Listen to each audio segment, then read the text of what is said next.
నేను మనకి అవతాడు చెప్పినటువంటి ఆ మాటని దాంట్లో ఎవరికైనా అర్థం కాని విషయం ఏదైనా ఉందా?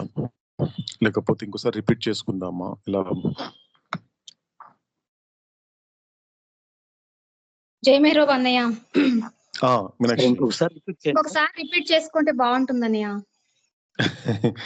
గుడ్ గుడ్ ఓకే చేద్దాం అయితే. రైట్, ఒకసారి ఒక్క నిమిషం నేను స్క్రీన్ షేర్ చేస్తాను.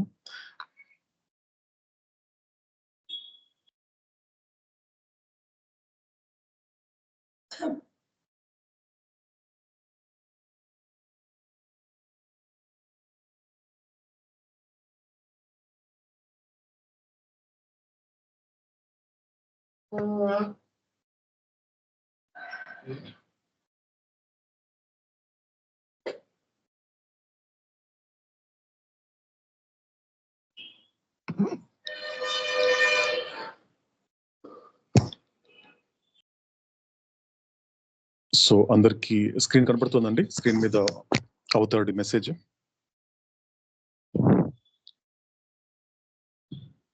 Yes sir. Good good okay. So right right. So ఇక్కడ మనకి ఎందుకంటే ఇట్స్ మోస్ట్ ఇంపార్టెంట్. మనకి ముందు ఎందుకు కొన్ని విషయాలు రిపీట్ చేసుకోవాలండి, మనంతా కూడా కాన్షియస్ గా చేసుకోవాల్సి వస్తుంది. ఎందుకంటే అవతార పురుషుడు భగవంతుడిగా మాట్లాడుతున్నప్పుడు 3 విషయాలు, దీనిని సి క్యూబ్ అని చెప్పొచ్చు. 3 సీలు ఉంటుంది. ఎందుకంటే నీ జర్నీ ఎలా చేయాలి అంటే 1 అంటే 3 సీలు కనిపిస్తాయి, అంటే సి క్యూబ్ లాగా అనమాట. సి ప్లస్ సి అనమాట. ఆ ఫస్ట్ సిలో ఏంటి అంటే ఇది రిపీట్ చేసుకుంటున్నప్పుడు లేకపోతే ఇలాంటి జర్నీ చేస్తున్నప్పుడు కాన్షియస్ గా జర్నీ చేయాలి. నెంబర్ 1 ఫస్ట్ సిలో కాన్షియస్లీ ఈ జర్నీ అంతా, అంటే కాన్షియస్లీ అంటే ఎరుకతో కళ్ళు తెరిచి తెలుసుకొని జర్నీ చేయాలి. నెంబర్ 2 కాన్స్టాంట్లీగా జర్నీ చేయాలి. కాన్స్టాంట్లీ అంటే ఒక పూట స్టార్ట్ చేసి ఇంకో పూట అనేటువంటిది దాన్ని బ్రేక్ చేయకుండా కంటిన్యూ, అంటే కాన్స్టాంట్ గా నిరంతరంగా చేయాలి ఈ జర్నీ అనేది. ఇకపోతే ఇంకొక లాస్ట్ సి ఏంటంటే కంటిన్యూస్లీ, అటువంటి బ్రేక్ లేకుండా ఎట్టి పరిస్థితుల్లో కూడా అవతార పురుషుడి మాటలు వినేటువంటి మెహరోపాసనం అనేది, సత్సంగం అనేది, ఈ సహవాసం అనేది అది కంటిన్యూస్ గా ఉండాలి. ఏదైనా ఒక సంస్కారం సహకరించకపోయేసరికి వెనకబడడమో లేకపోతే ఆ సంస్కారం సహకరించకపోయేసరికి మాత్రం ఒక డిసప్పాయింట్ అయిపోవడమో కాకుండా, ఎప్పుడైతే అంటే ఈ 3 విషయాలు, ఫస్ట్ వచ్చేసి కాన్షియస్లీ, 2 కాన్స్టాంట్లీ, 3వది వచ్చేసి కంటిన్యూస్లీ, అంటే ఒక రకంగా చెప్పాలంటే సి క్యూబ్ అది యాక్చువల్ గా. కాబట్టి రిపీట్ కూడా ఎలా చేసుకోవాలి, అవతార్ చెప్పే మాటల్ని మళ్ళీ ఎందుకు రిపీట్ చేసుకోవాలి అంటే కూడా దాన్ని కూడా అంటే ఇది కూడా వర్తిస్తుంది. అంటే కాన్షియస్ గా రిపీట్ చేసుకోవాలి, కాన్స్టాంట్ గా రిపీట్ చేసుకోవాలి, కంటిన్యూస్ గా రిపీట్ చేసుకుంటూ ఉండాలి. చేసుకుంటే అవతాడు చెప్పే ప్రతి మాట, ఎందుకంటే ఈ ప్రయాణం అనేది ఏ ఒక్క మాటను కూడా మిస్ అవ్వకూడదు. ఎందుకంటే ఆయన చెప్పే ప్రతి మాట ఇట్ ఈస్ ద ఫీడింగ్. మనం చెప్పినట్లుగా మనకు థాట్ కి ఇవ్వాల్సినటువంటి ఆహారాన్ని సమకూర్చి పెడుతుంది. ఎందుకంటే చాలా వరకు ఇది తెలియని విషయం, చాలా వరకు చెప్పాలి అంటే ఒక తెలియని విషయం. ఇంతవరకు ఆహారం నోటి ద్వారా కడుపుకు అందించాము, ఈ శరీరానికి అందించడం అనేది నేర్చుకున్నటువంటి ఒక మనిషికి ఒక ఆలోచనకు కూడా ఆహారం అందించాలి, అది భగవంతుడి మాటలు అందించాలి అనేటువంటి అది చాలా తక్కువ మందికి తెలిసి అంటాడు అవుతాడు. కాబట్టి థాట్, ఎందుకంటే అన్నిటికన్నా నువ్వు మాట్లాడే మాటకి మూలము నీ ఆలోచనే, నువ్వు రేపు చేయబోయేటువంటి కర్మకి మూలం వచ్చేసి ఈ యొక్క ఆలోచనే. ఎందుకంటే ఆలోచించే శక్తి ఈ భూ ప్రపంచంలో, ఈ యొక్క సమస్త విశ్వంలో, సమస్త సృష్టిలో ఒక మనిషికి మాత్రమే ఇవ్వబడినటువంటి మహోన్నతమైనటువంటి బహుమతి ఆలోచించడము. కానీ ఎందుకు ఆ మనిషిలాగా బతకలేకపోతున్నాడు అంటే కారణం ఏంటి? ఆలోచన లేకపోవడమే. ఎందుకంటే అది కూడా ఎలా ఉంటుంది, అవతాడు చెప్పిన మాటని, గురువు చెప్పిన మాటని ఎలా ప్రపంచం అనేది ఎలా విపరీతంగా ఇంకొక విధంగా తీసుకుంటుంది అంటే, అందుకే ఒక అవగాహన లేకుండా మాట్లాడే మాటలు, ఫర్ ఎగ్జాంపుల్ అంటే ఆలకించడం ద్వారా మాట్లాడడం నేర్చుకోండి అన్నాడు మనకి మౌలానా జలాలుద్దీన్ రూమి. సో రూమి ఆ మాట చెప్పినప్పుడు అంటే మాటలు ఎలా నేర్చుకోవాలి అంటే ఆలకించాల్సిన మాటల్ని ఆలకిస్తూ మాట్లాడడం నేర్చుకోవాలి. అంటే ఒకవేళ నేర్చుకోలేదు అనుకోండి, సరిగ్గా నేర్చుకోలేదు. నేర్చుకోవడం అంటే ఊరికే ఒక భాష తెలిస్తే సరిపోదండి. ఇక్కడ ముఖ్యంగా మాటలాడడం అంటే ఇక్కడ మౌలానా జలాలుద్దీన్ రూమి యొక్క ఉద్దేశ్యం ఏంటి అంటే, నేర్చుకోవడం అంటే మాట్లాడడం నేర్చుకో ఆ భాష నేర్చుకోమని కాదు, భావం నేర్చుకోమని. ఏ భావనతో నువ్వు మాట్లాడుతున్నావు. కాబట్టి ఎప్పుడైతే అవగాహన రాహిత్యం అనేది ఏర్పడిన తర్వాత మాటలకి సందర్భం లేకుండా అసందర్భంగా మాట్లాడుతుంటారు. అంటే ఏ రకం ప్రయోజనం లేని మాటలు ఉంటుందంటాడు అవుతాడు. ఫర్ ఎగ్జాంపుల్ ఎలా కనిపిస్తుంది? ఈ ఆలోచన గురించి ఆలోచిస్తే కొద్దిగా, ఎందుకంటే అందులో ఉన్నటువంటి ఒక తత్వం, ఆలోచన యొక్క తత్వం ఎలా ఉంటుంది అంటే, ఒక అవగాహన లేకపోయేసరికి సాధారణంగా ఎక్కడైనా వినుంటాము, లేకపోతే అనుంటాము. ఎక్కడ సాధారణంగా ఏం చేస్తుంటామంటే, ఒక స్టేట్మెంట్ అనేది ఇస్తూ ఉంటాం. తెలియక, ఇది కేవలం తెలియక, అవగాహన లేక మాత్రమే. కాబట్టి అక్కడ ఏం చెప్తాడంటే, సాధారణంగా కొంతమంది వ్యక్తులు ఏం చెప్తారు అంటే, ఎంత ఆలోచించినా ఏం చేయాలో అర్థం కావటం లేదు. ఒక స్టేట్మెంటు సాధారణంగా ప్రపంచంలో ఉంది ఈ స్టేట్మెంట్. మోస్ట్‌లీ వినుండొచ్చు ఎక్కడైనా ఎవరైనా కూడా. ఎంత ఆలోచించానండి, కానీ ఏం చేయాలో అర్థం కావటం లేదు. ఒక తల్లిదండ్రులు డిసప్పాయింట్ అయినటువంటి తల్లిదండ్రులు ఎవరైనా వస్తే వాళ్ళతో షేర్ చేసుకుంటారు. ఏవండీ, ఎంత ఆలోచించినా నా బిడ్డల్ని దారిలోకి ఎలా తీసుకురావాలో నాకు అర్థం కావట్లేదండి. ఏం చేయాలో ఎంత ఆలోచించానో తెలుసండి, అంత ఆలోచించా.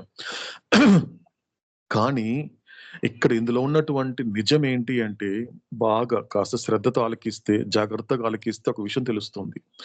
ఏం తెలుస్తుంది అంటే, అది పూర్తిగా అబద్ధము అని తెలుస్తుంది. ఎలా తెలుస్తుంది అంటే, ఆలోచన అనేది ఎంత గొప్పది అంటే, నువ్వు ఊహ నుండి బయటపడిన తర్వాత నువ్వు ఆలోచన అనేది ప్రారంభిస్తే, నువ్వు ఏం చెయ్యాలో కళ్ళ ముందు కట్టినట్టు కనబడుతుంది. ఒకవేళ నువ్వేం చెయ్యాలో నీకు అర్థం కావటం లేదు అంటే, అక్కడ నువ్వు అసలు ఆలోచనే ప్రారంభించలేదని అర్థము. కాబట్టి ఆలోచన చేసేటువంటి మహోద్భతమైనటువంటి కార్యం ఏంటి? మహోన్నతమైన కార్యం ఏంటంటే, నీ కళ్ళ ముందు నువ్వు చేయవలసిన పనిని నీ కళ్ళ ముందు కట్టినట్టు చూపిస్తుంది. ఒకవేళ నీకు ఏం చేయాలో అర్థం కాలేదు అంటే, ఒక్కసారి నువ్వు విచారించుకో. అసలు నేను ఆలోచిస్తున్నానా? అవతారుడు చెప్పిన విధంగా నేను ఆలోచిస్తున్నానా? లేకపోతే ఊహ అంటే ఇదంతా ఊహేనండి. ఆలోచన అనేది రానంత వరకు, ఆలోచించడం అనేది ప్రారంభించనంత వరకు సమస్తము ఊహే. సమస్తం ఊహే. ఎందుకంటే అక్కడ అసలైనటువంటి విశ్వరూపం అంతా, ఈ భ్రాంతి యొక్క విశ్వరూపం అంతా ఊహలోనే ఉంటుంది. సరిగ్గా చెప్పాలంటే ప్రతీదీ ఊహే. ఎప్పటిదాకా ఆరో భూమికి దాకా వెళ్ళినంత వరకు కూడా అంతా ఊహే, అంతా భ్రాంతి, అంతా ఇల్యూషనే. కాబట్టి దానిని ఎలా మనం ఓవర్‌కమ్ చేయాలి? ఏమీ లేని దాని కోసము నేను ఇంతగా తప్పిస్తున్నానే, ఏమీ లేని దాని కోసం ఎందుకు ప్రాకులాడుతున్నానే, ఏమీ లేని దాని కోసము బుర్ర బాదుకుంటున్నానే, అసలు ఏమీ లేదు కదా అని స్పష్టంగా అవతాడు చెబుతున్నా, ఆయన ఏమీ లేదంటుంటే నాకక్కడ అన్నీ ఉన్నాయనిపిస్తోంది. ఆయన దృష్టిలో భ్రాంతి అనేది నథింగ్. కానీ నా దృష్టిలో అదంతా everything. That is the problem. కానీ ఏదైతే లేదని చెప్తున్నాడో, అసలు ఏమీ లేదురా అని చెప్తున్నప్పటికి కూడా, బాబు అది అది కాదు బాబు, సమస్తం ఇక్కడే ఉంది బాబు. నా సర్వస్వమే ఇది. నా భ్రాంతే నా సర్వస్వం అంటున్నాడే. కాబట్టి ఎలా హ్యాండిల్ చేయాలి దానిని? ఈ విషయంలో మనకి అవతార పురుషుడైనటువంటి మెహర్ బాబా ఎలా సహాయపడతాడు అనేది చాలా చాలా ఇంపార్టెంట్. ఎందుకంటే ఇది రిలీఫ్ కాదు. మళ్ళీ ఇంకోసారి రిపీట్ చేసుకుందామండి. మన కళ్ళ ముందు మన ఈ క్షణం మనతో మాట్లాడుతున్నటువంటి అవతార పురుషుడు భగవంతుడిగా మాట్లాడుతున్నటువంటి ఈ మెహర్ బాబాయ్ చేసేటువంటిది ఏంటంటే, ఆయన చెప్పే మాటలు కానీ, చూపించే మార్గం కానివ్వండి, గడపమని చెప్పేటువంటి జీవితం కానివ్వండి, ఇదంతా కూడా కేవలం రిలీఫ్ కాదు. ఎందుకంటే ఉన్న రియాలిటీ అర్థం కానంత వరకు రైట్స్, రిచువల్స్, పూజ పునస్కారాలు, ఆచారాలు ఉన్నటువంటి వాడు ఒక టెంపుల్‌ని, లేకపోతే ఒక మసీదుని, లేకపోతే ఒక చర్చ్‌ని ఎంతవరకు పరిమితం చేస్తాడు అంటే, కేవలం ఒక రిలీఫ్ కోసం. ఏవండీ ఎందుకెళ్లారండి గుడికి? కొంచెం రిలీఫ్ కోసం వెళ్తున్నానండి. అక్కడ కాసేపు కూర్చుంటే ప్రశాంతత ఉంటుందండి. అంటే నీకు ఇంట్లో ప్రశాంతత లేదా? మిగతా ప్రపంచంలో ప్రశాంతత లేదా? కేవలం గుడికే పరిమితమైందా ప్రశాంతత అనేది? అంటే అక్కడ వాడే పదం చూడండి. ఒక రిలీఫ్ కోసం అండి. కాస్త ఉపశమనం. కాస్త రిలాక్స్ అవుతానండి అక్కడికెళ్ళి. కాస్త గుడిలో కూర్చొని, ఆడ అమ్మవారి ముందో, లేకపోతే సాయిబాబా టెంపుల్‌లో కూర్చొని కాస్త ఉపశమనం. చూసారా, ప్రపంచమంతా దేనికోసం ప్రాకులాడుతోంది అంటే ఉపశమనం కోసం. అప్పటికప్పుడు కాస్త తగ్గితే చాలండి. కానీ nobody wants help. Nobody is so ready to accept help from God, from master. కాబట్టి ప్రపంచంలో కూడా గురువు నుండి, భగవంతుడి నుండి సహాయం పొందడానికి ఎవ్వరు సిద్ధంగా లేడంటాడు అవుతాడు. వాళ్ళు కేవలం అప్పటికప్పుడు ఆ బాధ తగ్గిపోవాలి తప్ప. కానీ అది ఇంపార్టెంట్ కాదు. ఎందుకంటే ఆ రిలీఫ్ అనేటువంటిది తాత్కాలికం. నేను ఎంతసేపు కూర్చుంటావు గుళ్ళో? ఒక గంట, 2 గంటలు కూర్చుంటావు. తర్వాత ఎక్కడికి పోతావు? ఖచ్చితంగా ఇంటికెళ్ళాల్సిందే కదా! అంటే నీకేం జరుగుతోంది? తాత్కాలికంగా నీకు ఉపశమనం కలుగుతోంది. నువ్వు గుడికెళ్ళి కూర్చున్నా, చర్చికెళ్ళి కూర్చున్నా, మసీదుకెళ్ళి కూర్చున్నా కూడా నీకక్కడ అవన్నీ కూడా ఒక తాత్కాలికమైనటువంటి ఉపశమనం మాత్రమే. అంటే ఒక టెంపరరీ రిలీఫ్ అంతే నీకు. కాబట్టి ఇక్కడ అవతారుడు చేసే పని కానీ, భగవంతుడు చేసే పని కానీ, గురువు చేసే పని కానీ, పరమాత్ముడు చేసే పని ఏంటి అంటే శాశ్వతమైనటువంటి సహాయం చేయడానికి సిద్ధంగా ఉంటాడు. కాబట్టి ఆ సహాయాన్ని అందుకోవడానికి నీ అంతర్గతంగా నువ్వు ప్రిపేర్‌గా ఉండాలి. నువ్వు రెడీగా ఉండాలి. కాబట్టి అటువంటి సహాయం అనేది ఎలా చేస్తాడు అవతార పురుషుడైనటువంటి మెహర్ బాబా? ఈ ఒక్క మాటలో చెప్తున్నాడు. ఇదొక్కటి చాలండి. ఇదొక్కటి చాలు. ఈ మాటల్ని గనుక గుప్పెట్లో ఉంచుకోగలిగితే, ఇది గనుక గుప్పెట్లో ఉంచుకోగలిగితే స్పష్టంగా ఏం చేయాలో తెలుస్తోంది ఈ యొక్క భ్రాంతి విషయంలో. ఎందుకు గాడ్ స్పీక్స్ అనేది ఇల్యూషన్‌కి అవతారుడు ఎందుకు డెడికేట్ చేశాడనేది దీన్ని బట్టి చెప్పొచ్చు. సింపుల్ అండి. వెరీ సింపుల్‌గా ఉంటుంది. కాస్త శ్రద్ధ పెడితే మాత్రం గుప్పెట్లో వచ్చేలాగా అందించే ప్రయత్నం చేశాడు కాబట్టి ఈ అవతార్ మెహర్ బాబా చేసేటువంటి ఈ ఇల్యూషన్ విషయంలో ఆయన చేసేటువంటి పర్మనెంట్ హెల్ప్ ఏదైతే ఉందో, శాశ్వతమైన సహాయం ఏదైతే ఉందో ఈ మాటల ద్వారా మనకు అందిస్తున్నాడు అవతారుడు. అదేంటో మనం తెలుసుకొని మనం ఇంకొకసారి రిపీట్ చేసుకుందాం. సో అక్కడ అవతారుడు ఏం చెప్తున్నాడు? My advent is not to destroy illusion, because illusion as it is absolutely nothing. I come to make you aware of the nothing of illusion. Through you, I automatically maintain illusion, which nothing but the shadow of my infinite self. And through me, you automatically discard illusion when you experience its falseness. భ్రాంతిని నాశనం చేయడానికి నేను అవతరించలేదు. ఎందుకంటే భ్రాంతి అనేది ఖచ్చితంగా శూన్యమైనది. భ్రాంతి యొక్క శూన్యం పట్ల నీకు అవగాహనను కల్పించడానికే నేనొచ్చాను. నీ ద్వారా నేను నా అనంతమైన ఆత్మ యొక్క నీడ తప్ప మరేది కానటువంటి భ్రాంతిని ఆటోమేటిక్‌గా నేను చూసుకుంటున్నాను. ఎప్పుడైతే నువ్వు భ్రాంతి యొక్క అబద్ధమును అనుభవించినప్పుడు, భ్రాంతిని ఆటోమేటిక్‌గా నా ద్వారా నువ్వు విడిచిపెట్టగలుగుతావు. సో ఇక్కడేం కనిపిస్తోంది మనకి? ఫస్ట్ చెప్పింది ఏంటి అంటే, ఇంతకుముందు మనం కనెక్ట్ చేసుకున్నాం. నేను ఒకటి భగవద్గీతలో కనెక్ట్ చేసుకున్నాం. అర్జునుడు అడిగాడు, ఓ కృష్ణ, నా మనసుని నీ యొక్క మ్యాజిక్‌తో, నీ యొక్క శక్తితో నిలిపే అన్నప్పుడు అది నా పని కాదని చెప్పినప్పుడు, కానీ ఎలా నిలపాలి, ఎలా నియంత్రించాలి నీకు మార్గం చెప్తానని చెప్పిన విషయం నిన్న మనకి స్పష్టంగా చెప్పడం జరిగింది. గుర్తుందండి మీకు? నిన్న మనకి కృష్ణుడు ఏం చెప్పాడు అర్జునుడికి?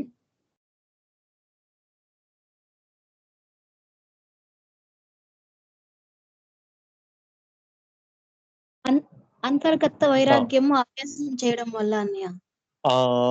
ఫస్ట్ ఏంటంటే అభ్యాసము, తర్వాత వైరాగ్యము. అంటే ప్రాక్టీస్ అండ్ రెనౌన్సియేషన్ అని చెప్పినటువంటి 2 మార్గాలు భగవద్గీతలో అర్జునుడికి చెప్పినటువంటి, కృష్ణుడు చెప్పినటువంటి 2. అంటే ఒకటి అభ్యాసం చెయ్యాలి. అంటే సాధన చెయ్యాలి. సాధన అంటే ఇక్కడ భాషలో ఏదో కాదండి, విచారణ. కాస్త ప్రశ్నించుకోవడం. ప్రశ్నించుకుంటున్నప్పుడు నెమ్మదిగా ఒక రకంగా ఒక దారిలో పడుతుంది ఆ మనసు అనేది. తర్వాత తీసుకుంటే రెనౌన్సియేషన్ ఇస్ మోస్ట్ ఇంపార్టెంట్. ఇది మోస్ట్ ఇంపార్టెంట్ ఆధ్యాత్మికతలోని. ఎందుకంటే ఒక వివేకంతో సరితూగే ఒక స్థితిని సంపాదించుకున్నటువంటి మరో గొప్ప లక్షణం ఏంటి అంటే వైరాగ్యం. వివేకంతో పాటుగా, ఎందుకంటే దాని పక్కనే ఒక సరిసాటి అయినటువంటి ఏదైనా ఒక లక్షణం ఉంది అంటే వివేకంతో పాటు వైరాగ్యం కూడా. ఎందుకంటే వైరాగ్యం అనేది కనుక నీకు రానంత వరకు నువ్వు అనుభవించే సంతోషం అనేది నిలకడగా ఉండదు. ఇది జస్ట్ శ్రద్ధగా ఆలకిస్తూ సహకరించని సంస్కారాలను కూడా సహకరింప చేసుకునే ప్రయత్నం ఈ క్షణం చేద్దాం. స్పష్టంగా చెప్తున్నాడు అవుతాడు. కాబట్టి వైరాగ్యం అనేది ఇంపార్టెంట్, గుర్తు పెట్టుకో. ఎందుకంటే వైరాగ్యం అనేటువంటిది ఒక రకంగా చెప్పాలి అంటే ఇన్ని జన్మలలో నువ్వు అప్రయోజనంగా గడపడానికి, ఒక రకమైనటువంటి నిరుపయోగంగా గడపడానికి ఆ జన్మలంతా కూడా ఎందుకు అలా తయారు చేసుకున్నావు అంటే, ఏ జన్మలో కూడా నీకు వైరాగ్యం అనేది కలగలేదు. ఒకవేళ వైరాగ్యం వచ్చినా కూడా ఒక శ్మశాన వైరాగ్యం. నీకు ఇష్టమైన వాళ్ళ శరీరం పెట్టినప్పుడు వాళ్ళ శరీరాలు వాళ్ళు శవంగా నీ కళ్ళ ముందు పడిన అలా కంటి కనిపిస్తున్నప్పుడు ఒక్కసారిగా వస్తుంది నీకు ఒక వైరాగ్యం అనేది. ఎటువంటిది? ఒక శ్మశాన వైరాగ్యం. ఎంతసేపు ఉంటుంది? ఆ యొక్క ఆ డెడ్ బాడీ అనేది, ఆ శరీరం, స్థూల శరీరం అనేది శ్మశానానికి తీసుకెళ్లేంత వరకే ఉంటుంది నీకు. అది అంతవరకు అదొక ఆవేశం అంతే. ఎందుకు దాన్ని యాక్చువల్ గా అవతాడు వచ్చేసి ఏమన్నాడంటే, మీకు ఇదే దీంట్లో కనిపిస్తుంది, వైతాగం అంటాడు. ఆ పదం ఎక్కడ లేదండి, అది ఏ భాష కూడా ఎక్కడ చెప్పలేదు. అవుతాడు వైరాగ్యం తాత్కాలికమైనటువంటి శ్మశాన వైరాగ్యం వైతాగం అంటాడు. ఇదే గాడ్ స్పిక్స్ లో మనకు వస్తుంది ముందు ముందు. దాన్ని వైతాగం అంటాడు. వైతాగం అంటే ఆవేశం, అప్పటికప్పుడు ఆవేశం. ఏం జీవితం ఏం లేదండి, నా వేస్ట్ అయిపోయింది అనంత, ఇంకా ఇదంతా ఎవరు లేరండి, అది ఇది మాట్లాడతాడు. ఎప్పుడైతే ఆ కళ్ళ ముందు ఉన్నటువంటి స్థూల శరీరం అనేది తీసుకెళ్లి బయట పడేసిన తర్వాత అన్ని చూస్తాడు. మళ్ళీ ఇంటికి వచ్చేసరికి మళ్ళీ శ్మశానం నుండి ఇంటి వైపు ఎప్పుడైతే అడుగు పెట్టాడో మెల్లగా ఆ వైతాగం అనేది నెమ్మదిగా తగ్గిపోతూ వస్తుంది, ఆవేశం తగ్గిపోతుంది. ఇంకొచ్చాక మామూలుగా ఉండిపోతాడు. కాబట్టి అది కాదు చూసుకోవాల్సింది. అందుకే నిన్న కూడా మనకి ఎగ్జాంపుల్ తీయాలంటే మాత్రం స్పష్టంగా ఎగ్జాంపుల్ ఎవరు అంటే సిద్ధార్థుడే. సిద్ధార్థుడు అంటే ఏమవుతోంది, ఆయన దాటాలి, ఆయన రాజ్యం దాటాలి. ఎందుకంటే అవతార పురుషుడు ఆయన. అవతార పురుషుడు కొన్ని పనులు చేయాలి. అసలైనటువంటి సన్యాసం అంటే ఏంటి, అసలు రెనౌన్సియేషన్ అంటే ఏంటి, అసలు లోకానికి ఎలా అవతార పురుషుడు అందించాలనేది. కాబట్టి ఆయన ఊరు దాటాడు తప్ప ఇలా అందరినీ ఊరు దాటమని అక్కడ ఉద్దేశం కాదు, అక్కడ కాదు. ఎందుకంటే మీరంతా ఉండాలి, మీరందరూ కూడా ఆ ఇంటర్నల్, ఎందుకంటే అంతర్గతమైనటువంటి పరిత్యాగం అలవాటు చేసుకోవాలి. ఎందుకంటే మీరు గడప కూడా దాటాల్సిన అవసరం లేదు. అంత చక్కగా అన్ని క్వాలిటీస్, అన్ని విషయాలు నేనే గడపలోకి వచ్చి చెప్తానన్నాడు అవుతాడు. ఇప్పుడు చేస్తున్నాడు అదే కదండి. మనం ఏమైనా మెహరాబాద్లో కూర్చున్నామా, బైరమంగళలో కూర్చున్నామా, లేకపోతే ఏదైనా ఆశ్రమంలో కూర్చున్నామా, చక్కగా ఎవరి ఇంట్లో వాళ్ళు ఉంటున్నాం. మనం ఎక్కడికి కదలటం లేదు. మనమేం ఊర్లు ఎక్కడైనా ఏదైనా వేరే చోట ఎక్కడికైనా వెళ్ళాము, ఒక ప్రత్యేకమైన ప్లేస్ కి ఎక్కడికి వెళ్ళాము, ఎక్కడ లేదన్న, ఉన్న చోట్ల అందరూ వాళ్ళ చోట్లే ఉన్నాము. అవతాడు ఇచ్చినటువంటి టెక్నాలజీ ద్వారానే. కాబట్టి ఇది కూడా ఆయన కోసం వినియోగించేలాగా కూడా అస్పృహతో వాడుకుంటున్నాం. కాబట్టి ఎంతక్కడ ఏం చేస్తున్నాడు అవతాడు, ఎవరు ఎక్కడికి వెళ్ళటం లేదు, అందరి ఇంట్లోకి, ఇప్పుడు ఆలకించే ప్రతి ఇంట్లోకి ఆ సాక్షాత్ అవతార పురుషుడు గడప దాటుకొని వచ్చి నీ ముందు కూర్చొని మాట్లాడుతున్నాడు. ఇంత అవకాశం అని ఇన్ని జన్మలెత్తి వస్తుందండి, ఇంత గొప్ప అవకాశం. ఇంతవరకు ప్రపంచంలో చూస్తే భగవంతుడి కోసం పరిగెత్తుతున్నారు, భగవంతుని అన్వేషించడానికి దేశాలు, ఎన్నో సంవత్సరాలు, ఎన్నెన్నో వ్యయ ప్రయాసాలు కూర్చున్నారు. మన అనాయాసంగా ఏం ఆయాస పడకుండా, అస్సలు శ్రమ అనేటువంటిది లేకుండా అన్ని ఆయన చేసి పెట్టి నేనే వస్తానంట, నువ్వు ఎక్కడికి కదలొద్దు, హ్యాపీగా పని చేసుకో, నీ ఉద్యోగాలు చేసుకో, నువ్వు సంసారం చేసుకో, నువ్వు ఎక్కడ భార్య బిడ్డలతో కానీ ఎక్కడికి వదిలేసిన అవసరం, నీ భార్య బిడ్డలతో నువ్వు ఉండు, నేనే వస్తాను నీ దగ్గరికి అని ఈ క్షణం మనందరి దగ్గరికి ఇంట్లోకి వచ్చి ఒక కుర్చీ ఏరని కూర్చుంటాను అనేసి ఆయన కుర్చీ వేసుకొని, నేను వేసుకుంటారా లేదా కుర్చీ, నీకెందుకు అవసరం, నేనే కుర్చీ వేసుకున్నాను, ఆయన కుర్చీ వేసుకొని చక్కగా మనకి చెప్పాల్సిన విషయాలని చెప్తున్నాడు. ఎందుకంటే నాకు తెలుసు నువ్వు బిజీగా ఉంటావు, ఎందుకంటే గత జన్మలలో కూడా ఇదిగా తిరుగుతున్నావు. నువ్వు డు నాట్ షిర్క్ యువర్ రెస్పాన్సిబిలిటీ అంటే నీ బాధ్యతలను తప్పించుకోవద్దు అంటే నీ బాధ్యత ఏంటి, అసలు నువ్వెవరో నువ్వు తెలుసుకోవడమే నీ బాధ్యత. తర్వాత వేరే విషయం, నువ్వు భర్తగా భార్య బిడ్డను చూసుకోవాలనేది నీ బాధ్యత, నువ్వు బాగానే ఉంది. నువ్వు ఒక కొడుకుగా వచ్చేసి నీ తల్లిదండ్రులను చూసుకోవాలని అని అంటున్నావు, అది కూడా బాగానే ఉంది. ఒక కోడలుగా నీ అత్త మామని చూసుకోవాలంటున్నావు, అది కూడా బాగానే ఉంది. అసలు కోడలు అన్నప్పటికీ కూడా, కొడుకు అన్నప్పటికీ కూడా అసలు నువ్వెవరో నీకు తెలుసా? ఇది ప్రైమరీ రెస్పాన్సిబిలిటీ, ప్రాథమికమైన బాధ్యత.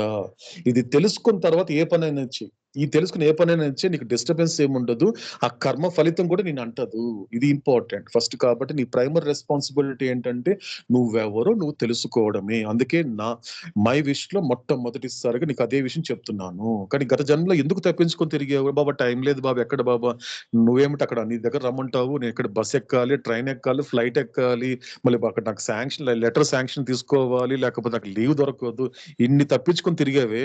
ఇప్పుడు నీకు అంత అవకాశం లేదు. ఎందుకంటే అన్ని పనులు చేసుకో, ఉద్యోగం చేసుకుని సాయంత్రం పూట వచ్చి కాసేపు కూర్చో. నీకేమి నువ్వు చేసే ఉద్యోగానికి నీకు భంగం కలిగించడం లేదు, నువ్వు చేసేటువంటి ఎంటర్టైన్మెంట్ కు నేను అడ్డుపడటం లేదు. నేనే వస్తా, నువ్వు నాకు టైం ఇవ్వు, నేనే వస్తాను, నాకు నువ్వు టైం ఇవ్వు. ఏది సృష్టికర్త, సృష్టిలో ఉన్నటువంటి ఈ మాయ అంటే భ్రాంతిపురం ఉన్న వాడిని తన బిడ్డను అడుగుతున్నాడు తండ్రి.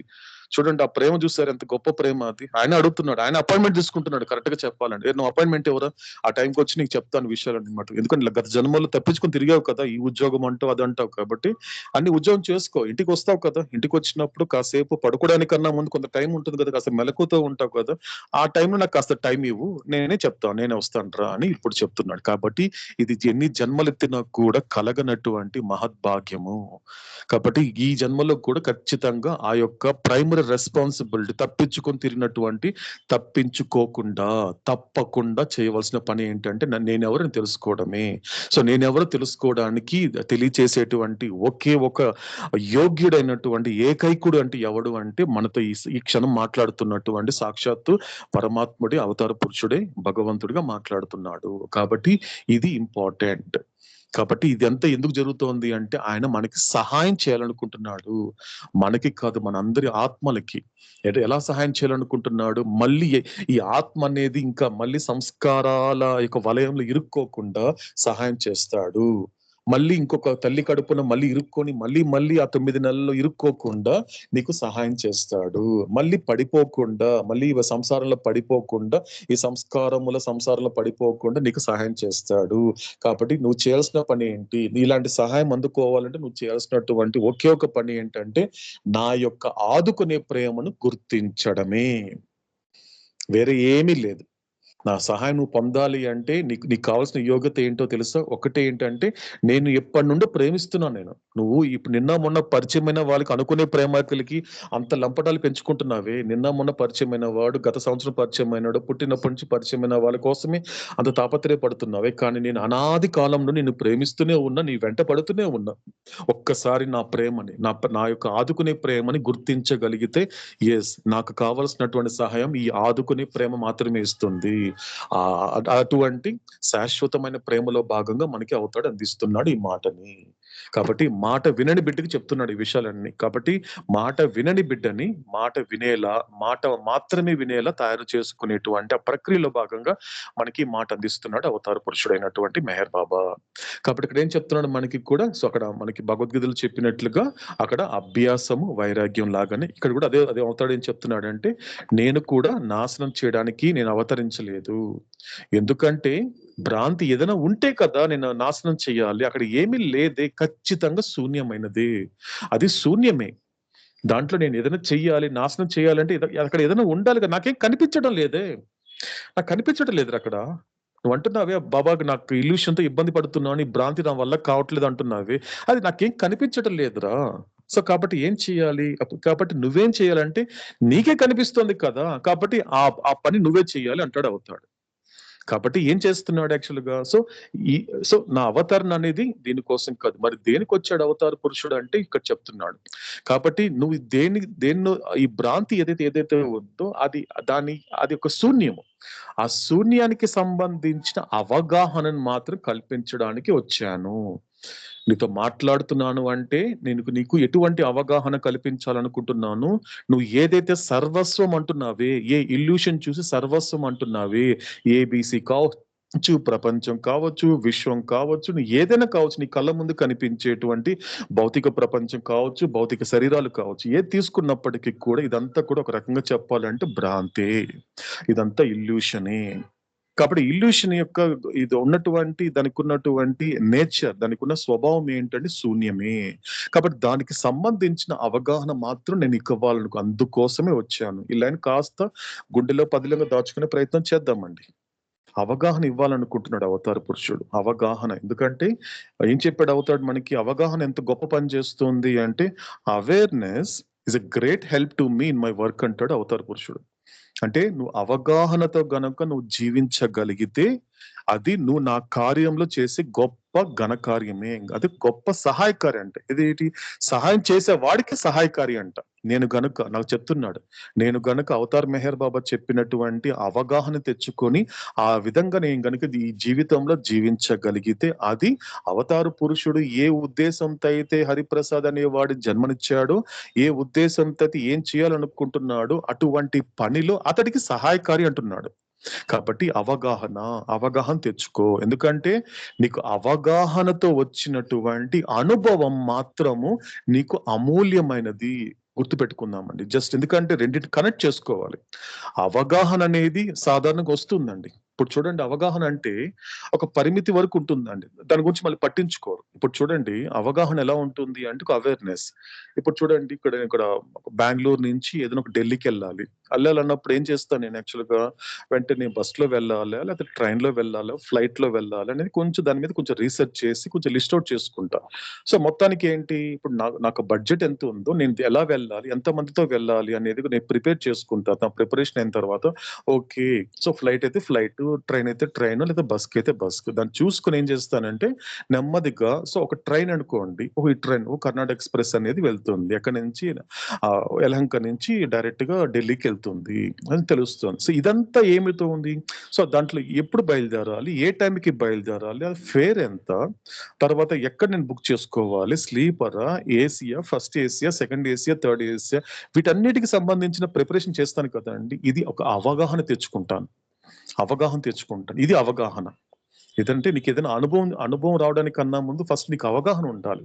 ఏం చేస్తున్నావు? ఎక్కడికెళ్తున్నావు? ఎందుకెళ్తున్నావు? అనే అవగాహన నీకు ఫస్ట్ ఎలాగైతే ఉంటదో అది అవగాహన. అంటే ఆ అవగాహన ఎలా ఉంటుందంటే అప్పటికప్పుడు మళ్ళీ మర్చిపోతాం. జర్నీ అయిపోయిందనుకోండి, అనుభవం అయిపోయిందనుకోండి, ఆ అవగాహన మర్చిపోతాను, ఆ అనుభవం మర్చిపోతాను. కానీ ఇక్కడ అవతార్ చెప్పేటువంటిది అలా కాదండి. ఇక్కడ ఇంపార్టెంట్ అంటే ఇది ఇంటర్ కనెక్టెడ్ అంటాడు ఇంగ్లీష్‌లో. ఒక దానితో ఒకటి మిళితమై ఉంటుంది. ఇక్కడ చెప్పే అవగాహన ఎందుకంటే అనుభవంతో కూడినది. అప్పుడు అనుభవంతో కూడినటువంటి అవగాహన మాత్రము నిన్ను నిలకడగా ఈ లోకంలో ఉంచుతుందన్నాడు అవతాడు. ఎందుకంటే 2 మిళితం అవ్వాలి. నీ ఒక్క అవగాహన తెలుసుకొని నాకు అనుభవం అవసరం లేదనుకున్నావు, అది పూర్తి కాదండి. ఒక సంపూర్ణమైనటువంటి జీవితం గడపాలంటే ఆ వ్యక్తికి అనుభవంతో కూడిన అవగాహన ఉండాలి. అవగాహనతో కూడిన అనుభవం ఉండాలి. నిన్న మన ఎగ్జాంపుల్ చూసాం. ఒక చిన్న పిల్లవాడు ఒక స్టవ్ ముట్టించినప్పుడు చెయ్యి పెట్టాడంటే అతనికి తెలీదు, కాలుతుంది, ఏడుస్తాడు. కొంచెం వయసుకొచ్చేసరికి ఆటోమేటిక్‌గా తెలుస్తుంది. ఎందుకంటే ఆ అనుభవం కాపాడుతుంది. ఓహో! నేను వేలు పెడితే కాలుతోంది. కాబట్టి అలా వేలు పెట్టకూడదు, ఆ చెయ్యి పెట్టకూడదు అనేటువంటి ఆ అనుభవం అనేది అవగాహన ఇస్తుంది. సో, అతను ఇంకా లైఫ్‌లో ఎప్పుడు కూడా అది చాలా డైరెక్ట్‌గా చెయ్యి పెట్టడం అనేది చేయడు. అంటే అది కాపాడింది ఏదో తెలుసా అండి? అవగాహనే. అనుభవంతో కూడిన అవగాహన అతన్ని కాపాడుతోంది. ఇక్కడ అవతడు అదే చెప్తున్నాడు. అందుకే అవేర్ అన్నాడు పదం మనకి.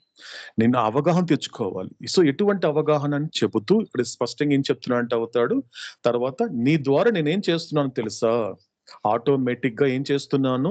నీకు ఇల్యూషన్ ఏదైతే షాడో నా అనంతమైన ఆత్మ యొక్క నీడ తప్ప మరేది కానటువంటి ఆ యొక్క ఇల్యూషన్‌ని సో, నీ ద్వారా నేను మెయింటైన్ చేస్తున్నాను. ఇక్కడ ఒక చిన్న విషయాన్ని కాస్త శ్రద్ధ పెడితే చేసే పొరపాటు కనిపిస్తుందండి. చేసే పొరపాటు. అంటే తండ్రి మాట వినని బిడ్డ చేసే పొరపాటు కనిపిస్తుంది. సాధారణంగా భగవంతుడి దగ్గరకొచ్చినటువంటి జీవుడు చేయాల్సిన పనేంటి అంటే భగవంతుడి కోసం పని చేయాలి. భగవంతుడి కోసం ఒక కార్యం చేయాలి. నేను ఎందుకోసమైతే వచ్చానో ఆయన తెలుసుకునే ప్రయత్నం చేయాలి. కానీ ఇక్కడ ఏం జరుగుతోంది అంటే ఇక్కడ చూడండి, చాలా స్పష్టంగా చెప్పాడు అవతాడు. నేను అలాంటిది నువ్వు నా కోసం పని చేయడానికి కోసం నిన్ను ఈ లోకానికి పిలిపిస్తే నువ్వే నాకు పని పెడుతున్నావు అన్నాడు. అంటే మెయింటైన్ చేయడం అంటే ఏంటండి? చూసుకోవడమే కదండీ! అంటే ఎలా ఉంది? అంటే ఫర్ ఎగ్జాంపుల్ ఎలా చెప్తున్నా అంటే అవతారుడు, నీతో పాటు నీ నీ నీ దగ్గర ఉన్నటువంటి ఇల్యూషన్ కూడా నేను మెయింటైన్ చేయాల్సొస్తా ఉంది. నువ్వు నా కోసం పని చేయడం కాదు, నాకే నువ్వు డబుల్ పని పెడుతున్నావు. నిన్ను చూసుకోవాలి, నువ్వు ఏదైతే దమ్ముకున్నా నీ భ్రాంతిని కూడా నేను చూసుకోవాలి. ఈ విధంగా ఏం జరుగుతోంది అంటే నాకు ఒక రకంగా బర్డెన్ అవుతోంది. నన్ను ఒక రకంగా చెప్పాలంటే భారం అయిపోతోంది.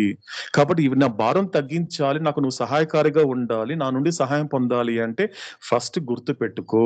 కాబట్టి నువ్వు నా ద్వారా ఈ యొక్క ఇల్యూషన్‌ని విడిచిపెట్టాలి. ఎప్పుడు విడిచిపెడతావు? అప్పుడు చెప్తున్నాడు చివరిగా చేయాల్సిన పని. ఇది లైన్ ఇంపార్టెంట్ అండి. చెయ్యవలసిన పని. ఈ జన్మెత్తిన తర్వాత చెయ్యవలసిన పని అంటూ ఒకటుంటుంది. అక్కడ అవతాడు ఈ చివరి మాటలు చెప్తున్నాడు. భ్రాంతిని విడిచిపెట్టాలి. మాయని కాదండి, భ్రాంతిని విడిచిపెట్టాలి. ఎలా విడిచిపెడతాం చూడండి, ఎంత అద్భుతంగా ఉంది చూడండి. కొద్దిగా శ్రద్ధ, కొద్దిగా సహకరించిన సంస్కారాల్ని కాస్త సహకరింప చేసుకునే ప్రయత్నం చేద్దాం. అది చివరగా చెప్పిన మాట. ఇక్కడ అవతాడు ఏం చెప్తున్నాడు? త్రూ మీ అంటే ఎప్పుడైతే నువ్వు భ్రాంతి యొక్క అబద్ధమును అనుభవించినప్పుడు భ్రాంతిని ఆటోమేటిక్‌గా నా ద్వారా నువ్వు విడిచిపెట్టగలుగుతావు. ఎందుకంటే ఒక సత్యమైన జీవితం గడపాలంటే ఈ భ్రాంతి నుండి దూరం అవ్వాలి. కాస్త విడిచిపెట్టాలి. దూరం అవ్వడం అంటే విడిచిపెట్టాలి. విడిచిపెట్టాలి. ఎందుకోసం అయితే నా జన్మ అనేది ప్రపంచంలో సంభవించింది, అసలు నేను ఎందుకు రావాల్సి వచ్చింది, ఎందుకు నన్ను అవతారుడు పంపవలసి వచ్చింది అంటే ముఖ్యంగా ఇది. ఏదైతే విడిచిపెట్టాలో ఒక మానవ జన్మ తీసుకొని మహోన్నతమైనటువంటి మానవ జన్మ ఎత్తినప్పటికీ కూడా విడిచిపెట్టవలసింది వైరాగ్యము. ఇది ఇంపార్టెంట్ అండి. ఇక్కడ ఎలా విడిచిపెట్టాలి అంటే వైరాగ్యంతో విడిచిపెట్టాలి. ఆ క్వాలిటీ కావాలి. కాబట్టి అలా విడిచిపెట్టగలగాలి. కాబట్టి ఏం పని చేయాలి, చేయవలసిన పని ఏంటంటే మొట్టమొదటిగా నువ్వు చేయాల్సిన పని ఏంటి అంటే ఆ భ్రాంతి యొక్క అబద్ధమును అనుభవించాలి. ఎందుకంటే ఊరికే ఆవేశంతో నేను ఇప్పటికిప్పుడు ఇల్యూషన్ విడిచిపెట్టేస్తానంటే మాత్రం అది అయ్యే పని కాదు. అలా కాదు. అది కూడా అదొక రకంగా చెప్పాలంటే ఇమాజినేషనే. అనుభవించడం అంటే ఏంటి, ఎక్కడి నుంచి వచ్చింది అనుభవం అంటే నువ్వు ఫస్ట్ ఊహ నుండి బయటికి రావాలి. తర్వాత చక్కగా వివేకవంతమైన బుద్ధితో ఆలోచించాలి. ఆ తర్వాత హృదయంతో దాని అనుభూతి చెందాలి. అనుభూతి చెందిన తర్వాత వచ్చేది అనుభవము. అప్పుడు అనుభవించు, ఒకసారి అనుభవించు ఇది అబద్ధమే. ఎన్నో ఏళ్ళ నుంచి ఊహ తెలిసినప్పటి నుండి నేను ఎవరిని చూస్తున్నా, ప్రపంచాన్ని చూస్తున్నా, ఎక్కడ కూడా నాకు కావాల్సినటువంటి నిలకడైనటువంటి సుఖం అనేది, నిలకడ కలిగినటువంటి ఆనందం అనేది, నిలకడ కలిగినటువంటి తృప్తి అనేది ఇన్ని సంవత్సరాలు నాకు ఎప్పుడైనా కలిగిందా? ఇదొక విచారణ. ఇలా చూడు ప్రపంచాన్ని. నువ్వు ఏ ప్రపంచం కోసం అయితే ప్రాకులు ఆడుతున్నావో అది నీకు కావాల్సినటువంటిది నిలకడగా ఇవ్వగలుగుతోందా? నువ్వు ఇప్పుడు నీ ప్రపంచం నుండి సంతోషాన్ని కోరుకుంటున్నావు, నీ ప్రపంచం నుండి ఒక తృప్తిని కోరుకుంటున్నావు. అది ఇప్పుడు పొందిన తృప్తి రేపు ఉండటం లేదే. కరెక్ట్ గా చెప్పాలంటే ఇంకో పూట ఉండటం లేదే. నీకు కలిగిన తృప్తి ఒకరికి అసంతృప్తిగా మారుతోంది. నువ్వు అనుభవించే సుఖం ఇంకొకరు దుఃఖాన్ని కలిగిస్తోంది. నువ్వు పడేటువంటి సంతోషం మరొకరికి బాధ కలిగిస్తోంది. సంబంధం లేకుండా ఉంది ఇక్కడంతా కూడా. ఇదంతా ఏంటి? It is the power of illusion. ఎక్కడ నిలకడగా ఉండటం లేదు నీకు ఎక్కడ స్ఫూర్తిగా. అంటే ఏమవుతోంది ఇవన్నీ కూడా అంటే ఇదంతా నువ్వు అనుభవించావనుకుంటున్నావా? అబ్బే ఇదంతా నువ్వు అనుభవానికే రాలేదు. ఇదంతా ఇమాజినేషన్నే. నువ్వు ఆ వ్యక్తి నుండి సంతోషంగా ఉంటానండి ఒక స్టేట్మెంట్ చాలండి. నువ్వు ఇమాజినేషన్ లో ఉన్నావా లేదా అనేది అవతార పురుషుడు బల్లగుద్ది చెప్పాడు. ఒక్క స్టేట్మెంట్ చాలు. నువ్వు మాట్లాడే ఆ ఒక్క మాట చెప్పొచ్చు, దాన్ని బట్టి చెప్పొచ్చు నువ్వు ఎంత ఊహల్లో కూరుకుపోయావు అన్న విషయం. ఏంటి ఆ విషయం ఏంటి అంటే సాధారణంగా అవతాడు ముందు చెప్తారు. ఎందుకంటే ఒక తల్లి బాబు దగ్గరకు వస్తుంది. గురుప్రసాద్లో జరిగినటువంటి ఇన్సిడెంట్. ఆ తల్లి వేడుస్తూనే ఉంది, బాధపడుతూనే ఉంది.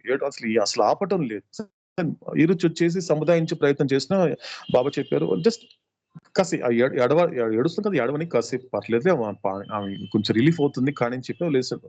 ఇలా చేస్తూ బాబా అడిగాడు, ఏంటమ్మా ఏమైంది, ఏం జరిగింది? లేదు బాబా ఇలా నాకు నా బిడ్డ సంతోషంగా ఉండటం లేదు, లేకపోతే నా బిడ్డ బాధపడుతూ ఉంది, ఇలా చేస్తుందంటే నీకేం కావాలి చెప్పు. నా బిడ్డ సంతోషంగా ఉండాలి. నీ బిడ్డ సంతోషంగా ఉండడం వల్ల నీకు కలిగే ప్రయోజనం ఏంటి? బాబా అదేంటి బాబా, నా బిడ్డ సంతోషంగా ఉంటే నేను సంతోషంగా, అదెలా కుదురుతుంది? నీ బిడ్డ సంతోషంగా ఉంటే నువ్వు సంతోషంగా ఉండడం అనేది అదెలా కుదురుతుంది? అది నిజమా? ఇది అబద్ధం కదమ్మా. ఎందుకంటే నీ బిడ్డ ఏ సంస్కారాలైతే అనుభవించడానికైతే నీ ద్వారా జన్మ తీసుకుందో, నువ్వు ఏ సంస్కారాలైతే అనుభవించడానికి నువ్వు నీ తల్లి ద్వారా ఈ ప్రపంచానికి వచ్చావు, మీ ఇద్దరికి సంబంధమే లేదు. నిజానికి కరెక్ట్ గా చెప్పాలి అంటే ఎక్కడో ఒక సంస్కారం అనేది ఎక్కడో కనెక్ట్ అయ్యేసరికి మాత్రం మీ తల్లి బిడ్డలుగా వచ్చారే తప్ప నిజానికి మీ ఇద్దరికి అసలు ఏ సంబంధం లేదన్నాడు అవుతాడు. ఎందుకంటే దీన్ని బట్టి చెప్పొచ్చు. అంటే నేను సంతోషంగా ఉండాలి అంటే ఎప్పుడైతే నీ సంతోషాన్ని, నీ తృప్తిని, నీ ఆనందాన్ని ఇంకొకరి మీద ఆధారపడి ఉంది అంటే దాన్ని బట్టి చెప్పొచ్చు నువ్వు ఊహల్లో ఉన్నావు, ఇవంతా ఊహించుకుంటున్నావు, ఇది జరగని పని, ఒకవేళ జరిగినా కూడా అది నిలకడగా ఉండదమ్మా అని అవతారుడు చక్కగా చెప్పి పంపించాడు ఆ తల్లికి. ఇది దీన్ని బట్టి చెప్పచ్చు. మాటల్లో తెలిసిపోతుందండి అవతాడికి, మాటల్లో తెలిసిపోతుంది. కాబట్టి ఎంతకాలం అయితే నువ్వు ఈ ప్రపంచానికి లేకపోతే నీతోటి దేహాల మీద నాకు కావాల్సినటువంటి ఆనందం, తృప్తి ఇంకొక దేహాల మీద నమ్మి ఆధారపడుతున్నంత వరకు నువ్వు ఎన్ని జన్మలు ఎత్తినా ఊహ నుండి బయటపడే అవకాశం లేదు అని అవతారుడు బల్లగుద్ది చెప్తున్నాడు. కాబట్టి ఇది ఇంపార్టెంట్. ఇది పవర్ ఆఫ్ ఇల్యూషన్. దీన్ని బట్టి అర్థం చేసుకోవాల్సిన విషయం ఏంటంటే ఇది భ్రాంతికి ఉన్నటువంటి పవర్.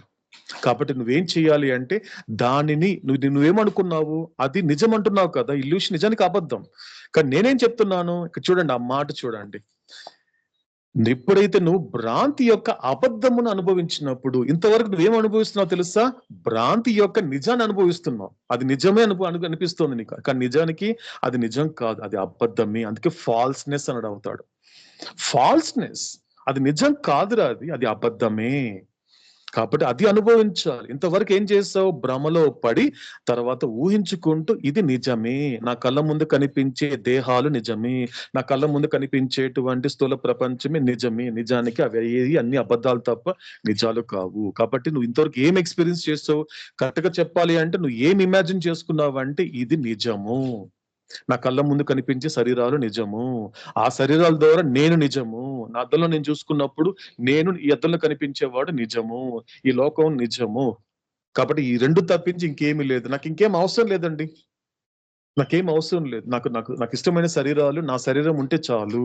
కాబట్టి నాకు ఈ స్థూల ప్రపంచం అని ఉంటే చాలు. నాకు మూడోది వద్దండి. మూడోది దేవుడైనా ఒకటే, నాకు పరమాత్మ అయినా ఒకటే. నాకు వద్దండి అంటాడు వాడు, ఆ భ్రాంతిలో పడ్డవాడు వద్దంటాడు.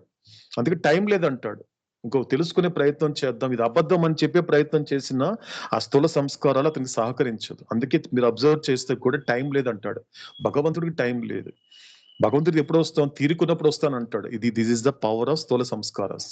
ఈ గ్రాస్ ఇంప్రెషన్స్ అని అలాగే చేస్తుంది, ఎందుకంటే సహకరించదు. చూడండి, ఆ మాట దాన్ని బట్టి చెప్పేచ్చండి. ఆ స్థూల సంస్కారాలు సహకరించడం లేదు అంటే ఆ మాట బట్టి చెప్పేచ్చు. బిజీ అండి, ఇప్పుడు నాకు టైం లేదండి, వయసు అయినా చూసుకుందామండి. ఆధ్యాత్మికత అంటే దాని అర్థం ఏంటి? అతను అలా మాట్లాడడానికి కారణము అతడి స్థూల సంస్కారాలు సహకరించకపోవడమే. అంటే ఇదండి లైఫ్. ఇలా చూడాలండి. మాట్లాడుతున్నప్పుడు ఇలాగే మాట్లాడాలి. ఎవరైనా మాట్లాడుతున్నప్పుడు ఆ మాటల్లో ఉన్న నిజాన్ని పట్టుకోగలగాలి. అప్పుడు నువ్వు వీలైతే ఆత్మకి నువ్వు చెప్పగలగాలి, ఈ నిజాన్ని చెప్పగలగాలి. ఏమంటే మీరు అలా అంటున్నారు కాబట్టి నిజానికి మీ ప్రాబ్లము శరీరం అండి, కూర్చోలేకపోతున్నాను, వినలేకపోతున్నాను, ఇది కాదండి. దయచేసి ఎప్పటికీ అవతార పురుషుడు ఒక మాట ఎప్పుడు రిపీట్ చేస్తాడండి, దయచేసి ఎట్టి పరిస్థితుల్లో కూడా స్థూల శరీరాన్ని మాత్రం కంప్లైంట్ చేయకండి. ఎందుకంటే అది ఒక జడమైనది. అది బాగున్నప్పుడు దానికి అందించాల్సిన విషయాలు నువ్వు అందించలేదు కాబట్టి ఇప్పుడు అనారోగ్యం వచ్చేసరికి దాన్ని తప్పు పడతావా నువ్వు? నాకు చెవులు వినిపించట్లేదండి, కళ్ళు కనిపించటం లేదండి అంటే కళ్ళు కనిపించేటప్పుడు చూడాల్సింది చూడగలిగావా? వినాల్సిన టైంలో ఈ చెవుల్ని విషయాల్ని వినేలాగా నువ్వు కనుక ఎప్పుడైనా మలుచుకున్నావా? ఇక సరిగా నాకు నో తిరగటం లేదా అండి అంటే బాబా ఎప్పుడు చెప్తాడండి, ఇట్స్ బ్యూటిఫుల్ ఇన్స్ట్రుమెంట్. దయచేసి ఎప్పుడు ఈ శరీరాన్ని అలా కంప్లైంట్ చేయకండి, దీన్ని కొంచెం రెపెంట్ అవ్వండి, పశ్చాత్తాపడాలి. కాబట్టి చూడవలసిన టైంలో ఏది చూడలేకపోయాను కాబట్టి కనిపించడం లేదని కాదండి. దానికి ఇంపార్టెంట్ వచ్చి నీకు కనిపించడం లేదన్నా, అర్థం కావట్లేదన్నా కూడా దాని వెనకున్న రహస్యం ఏంటి అంటే అవతార పురుషుడు రివీల్ చేశాడు. అది కేవలం సహకరించడం లేదు. ఏమంటే ఏం అవసరం లేదండి. మీకు వినిపించకపోయినా, మీకు కనబడకపోయినప్పటికీ కూడా అవన్నీ ఇది ఒకటి గుర్తుపెట్టుకోండి. మీ యొక్క సంస్కారం సహకరించడం లేదు. కాస్త సహకరింప చేసుకునేలాగా ఒక్కసారి ప్రయత్నించండి. ఒక భగవద్గీత లేకపోతే భగవత్ వచనంలో, భాగవతము, ఉపనిషత్తులు ఏదో ఒకటి మిమ్మల్ని తరింప చేసేటువంటి ఒక మార్గం ఉంది, ఆధ్యాత్మికత అనేది. ఏదో ఒక విషయం, ఏదో ఒకటి. కాబట్టి కంప్లైంట్ చేయకండి దేహం మీద. నాకు వినిపించలేదు కాబట్టి నాకు వద్దండి, నాకు అర్థం కాలేదు కాబట్టి గాడ్ స్పీస్ పక్కన పెట్టేస్తానండి. కాదు, అలా కాదు. అలా పక్కన పెట్టేస్తోంది అంటే నిజానికి పక్కన పెట్టింది నువ్వు కాదు, నీలో ఉన్నటువంటి సహకరించని సంస్కారములే. ఇది అవేర్నెస్. కాబట్టి నువ్వు ఇంతవరకు ఏది ఎక్స్పీరియన్స్ చేసావు, ఇది నిజమే అని ఎక్స్పీరియన్స్ చేసావు. కానీ నేను చెప్తున్నాను విను, నా ద్వారా గుర్తుపెట్టుకో, ఎప్పుడైతే ఇది నిజం కాదు అబద్ధం అనే విధంగా గనక నువ్వు అనుభవిస్తే ఆ భ్రాంతిని ఆటోమేటిక్ గా, నీకు కష్టమే అనిపించింది, ఆటోమేటిక్ గా నా ద్వారా దానిని విడిచిపెట్టగలుగుతావు. నా ద్వారా, ఈ లైన్ ఇంపార్టెంట్ అండి. అది అవతార పురుషుడి ద్వారానే. ఎందుకంటే నా దగ్గరికి ఎలా వచ్చింది అంటే ఆయన ద్వారానే వచ్చింది. కాబట్టి అది తిరిగి వెళ్ళాలి అంటే అది అంత ద్వారానే వెళ్ళాలి. కాబట్టి ఇది గుర్తు పెట్టుకోండి. కాబట్టి లాస్ట్ ఆ మాట చెప్పిన మాట ఏంటంటే అవతార పురుషుడు చేసే సహాయం, గొప్ప సహాయం ఏంటి అంటే, ఇంకొకసారి రిపీట్ చేసుకొని మనం నెక్స్ట్ పాయింట్కి వెళ్దాం. ఎప్పుడైతే నువ్వు భ్రాంతి యొక్క అబద్ధమును అనుభవించినప్పుడు భ్రాంతిని ఆటోమేటిక్ గా నా ద్వారా నువ్వు విడిచిపెట్టగలుగుతావు. కాబట్టి ఇది ఒక పాయింట్ అనేటువంటిది మళ్ళీ నిరంతరం విచారం చేసుకోవాల్సినటువంటి విషయం. కాబట్టి ఓకే, నెక్స్ట్ మనం ఇంకొక పాయింట్కి వెళ్దామండి. ఇంకొక విషయం ఏదైతే అవుతాడో చెప్పబోతున్నారో అతను తెలుసుకునే ప్రయత్నం చేద్దాం. ఓకేనండి. సో ఇప్పుడు ఏం చేద్దామంటే, మనకి ఈ ఇల్యూషన్ అనేది ఎక్కడ ఉంది? సో డెడికేట్ చేశాడు కదండి అవుతాడు, ఎక్కడ ఉంది, ఎలా ఉంటుంది, దాన్ని చూడొచ్చా? ఎస్, చూడొచ్చు. ఆ భ్రాంతి అనేది ఎక్కడ ఉంది? సో ఎక్కడ ఉంది అంటే అవతార పురుషుడు గాడ్ స్పీక్స్ లో ఇచ్చినటువంటి చార్ట్స్ మనం కరెక్ట్ గా లెక్కేసుకుంటే దాదాపు మనకి 12 చార్ట్లు కనిపిస్తాయండి. 12 చార్ట్లు ఉంటాయి. ఎందుకంటే మీకు చార్ట్స్ లో మీరు ఆ పేజ్ ఐ థింక్ అందరి దగ్గర గాడ్ స్పీక్స్ కాపీ పెట్టుకున్నారు అనుకుంటున్నాను. సో వీలైతే ఒకవేళ పెట్టుకోకపోతే జస్ట్ ప్రతిసారి మెహరోపాసన జరుగుతున్నంత వరకు దయచేసి, ఎందుకంటే అది బుక్ అని చెప్పట్లేదు, అది బాబాని పెట్టుకున్నట్లే, బట్ అది కాపీ మాత్రం ఖచ్చితంగా రెఫరెన్స్ కోసం మీకు ఖచ్చితంగా ఉండాలి కాబట్టి అందరూ ఆల్మోస్ట్ మీ అందరూ కూడా పెట్టుకోవాలని నేను రిక్వెస్ట్ చేస్తున్నాను. సో దాంట్లో మీరు చార్ట్స్ చూస్తే మీకు మొత్తం మీకు చార్ట్స్ ఎన్ని కనిపిస్తాయంటే 11 చార్ట్లు కనిపిస్తాయండి. సో 11 చార్ట్లు కనిపిస్తున్నప్పటికీ కానీ మీకు ఒక విషయము అక్కడ 8A కనిపిస్తుందండి. 8A కూడా ఇంక్లూడ్ చేయాలి, కానీ అవుతాడు అది 8A గా పెట్టడం వల్ల జరగలేదు కాబట్టి కరెక్ట్ గా చెప్పాలి అంటే దానికి నెంబర్ ఇవ్వలేదు, అవుతాడు 8A అని చెప్పాడు. అది ఏంటో మనం చూద్దామండి తర్వాత. కాబట్టి మొత్తం లెక్కేసుకుంటే మనకు మొత్తం చార్ట్స్ గాడ్ స్పీక్స్ లో ఉండేటువంటి మొత్తం చార్ట్స్ మనం కౌంట్ చేసుకుంటే మనకు వచ్చేది 12 చార్ట్లు వస్తాయండి. ఆ 12 చార్టుల్లో దాదాపు సగం చార్టుల్లో మనకి ఇల్యూషన్ పలకరిస్తుందండి. ఇల్యూషన్ గుర్తించవచ్చు, పలకరించడం ఉంది, గుర్తిస్తాం. ఓహో ఇల్యూషన్ అనేది ఇదా, ఓహో నా పక్కన ఇలా ఉందా, ఓహో నేను ఇలా ఇలా ఆలోచించడానికి ఇల్యూషన్ కారణమా అంటే సంస్కారాల యొక్క రూపంలో వద్దామండి దానికి దీనికి డిఫరెన్స్ చెప్తాం, మనకి ముందు తెలుసుకోబోతాం. ఇల్యూషన్ కి సంస్కారస్కు ఉన్నటువంటి అవినావ సంబంధం ఏదైతే ఉందో తెలుసుకునే ప్రయత్నం చేద్దాము. అంటే దాదాపు ఇచ్చినటువంటి 12 చార్ట్లు దాదాపు 6 చార్ట్లలో కూడా మనకి ఇల్యూషన్ అనేది ఒక పలకరిస్తుంది. సో చూడొచ్చు, గుర్తించవచ్చు ఎక్కడ ఉందన్న విషయం. కాబట్టి జస్ట్ ఒక లుక్ అండి, ఒకసారి చూద్దాం. దాని గురించి ఎక్స్ప్లెనేషన్ ఇప్పుడు వెళ్ళటం లేదు కానీ ఒక్కసారి చూద్దాం. ఎందుకంటే అవతార పురుషుడు డెడికేట్ చేసినటువంటి ఇల్యూషన్ ని ఎంత ఇంపార్టెన్స్ ఇచ్చి చార్ట్ లో కూడా ఇంక్లూడ్ చేయడం జరిగింది. ఆ చార్ట్లు ఎక్కడ కనిపిస్తుంది, ఎందుకంటే మీకు ఎంత వెతికినా మీకు మాయ కనబడదు. బాగా అబ్జర్వ్ చేద్దాం, ఎందుకంటే మాయ కనబడదు. ఎందుకంటే నువ్వు ఇల్యూషన్ తెలుసుకుంటే చాలు, ఆటోమేటిక్ గా నువ్వు విశ్వానికి వచ్చిన పని ఆల్మోస్ట్ పని అయిపోయినట్లే. ఎందుకంటే మాయ దగ్గరికి నీకేం ప్రాబ్లం లేదు, ఎందుకంటే అది నా గుప్పిట్లో ఉంటుంది కాబట్టి అది నేను చేస్తాను, దాని పని నేను చూసుకుంటాను. నీ పని మాత్రం ఇల్యూషన్ ని ఓవర్కమ్ చేసుకుంటూ నేను చెప్పినట్లుగా నా ద్వారా విడిచిపెట్టే ప్రయత్నం మాత్రం నువ్వు చెయ్యి. అది ఈ జన్మలో చెయ్యి. నిజానికి చెప్పాలి అంటే నువ్వు వచ్చిన పని అదే, కరెక్ట్ గా చెప్పాలి అంటే.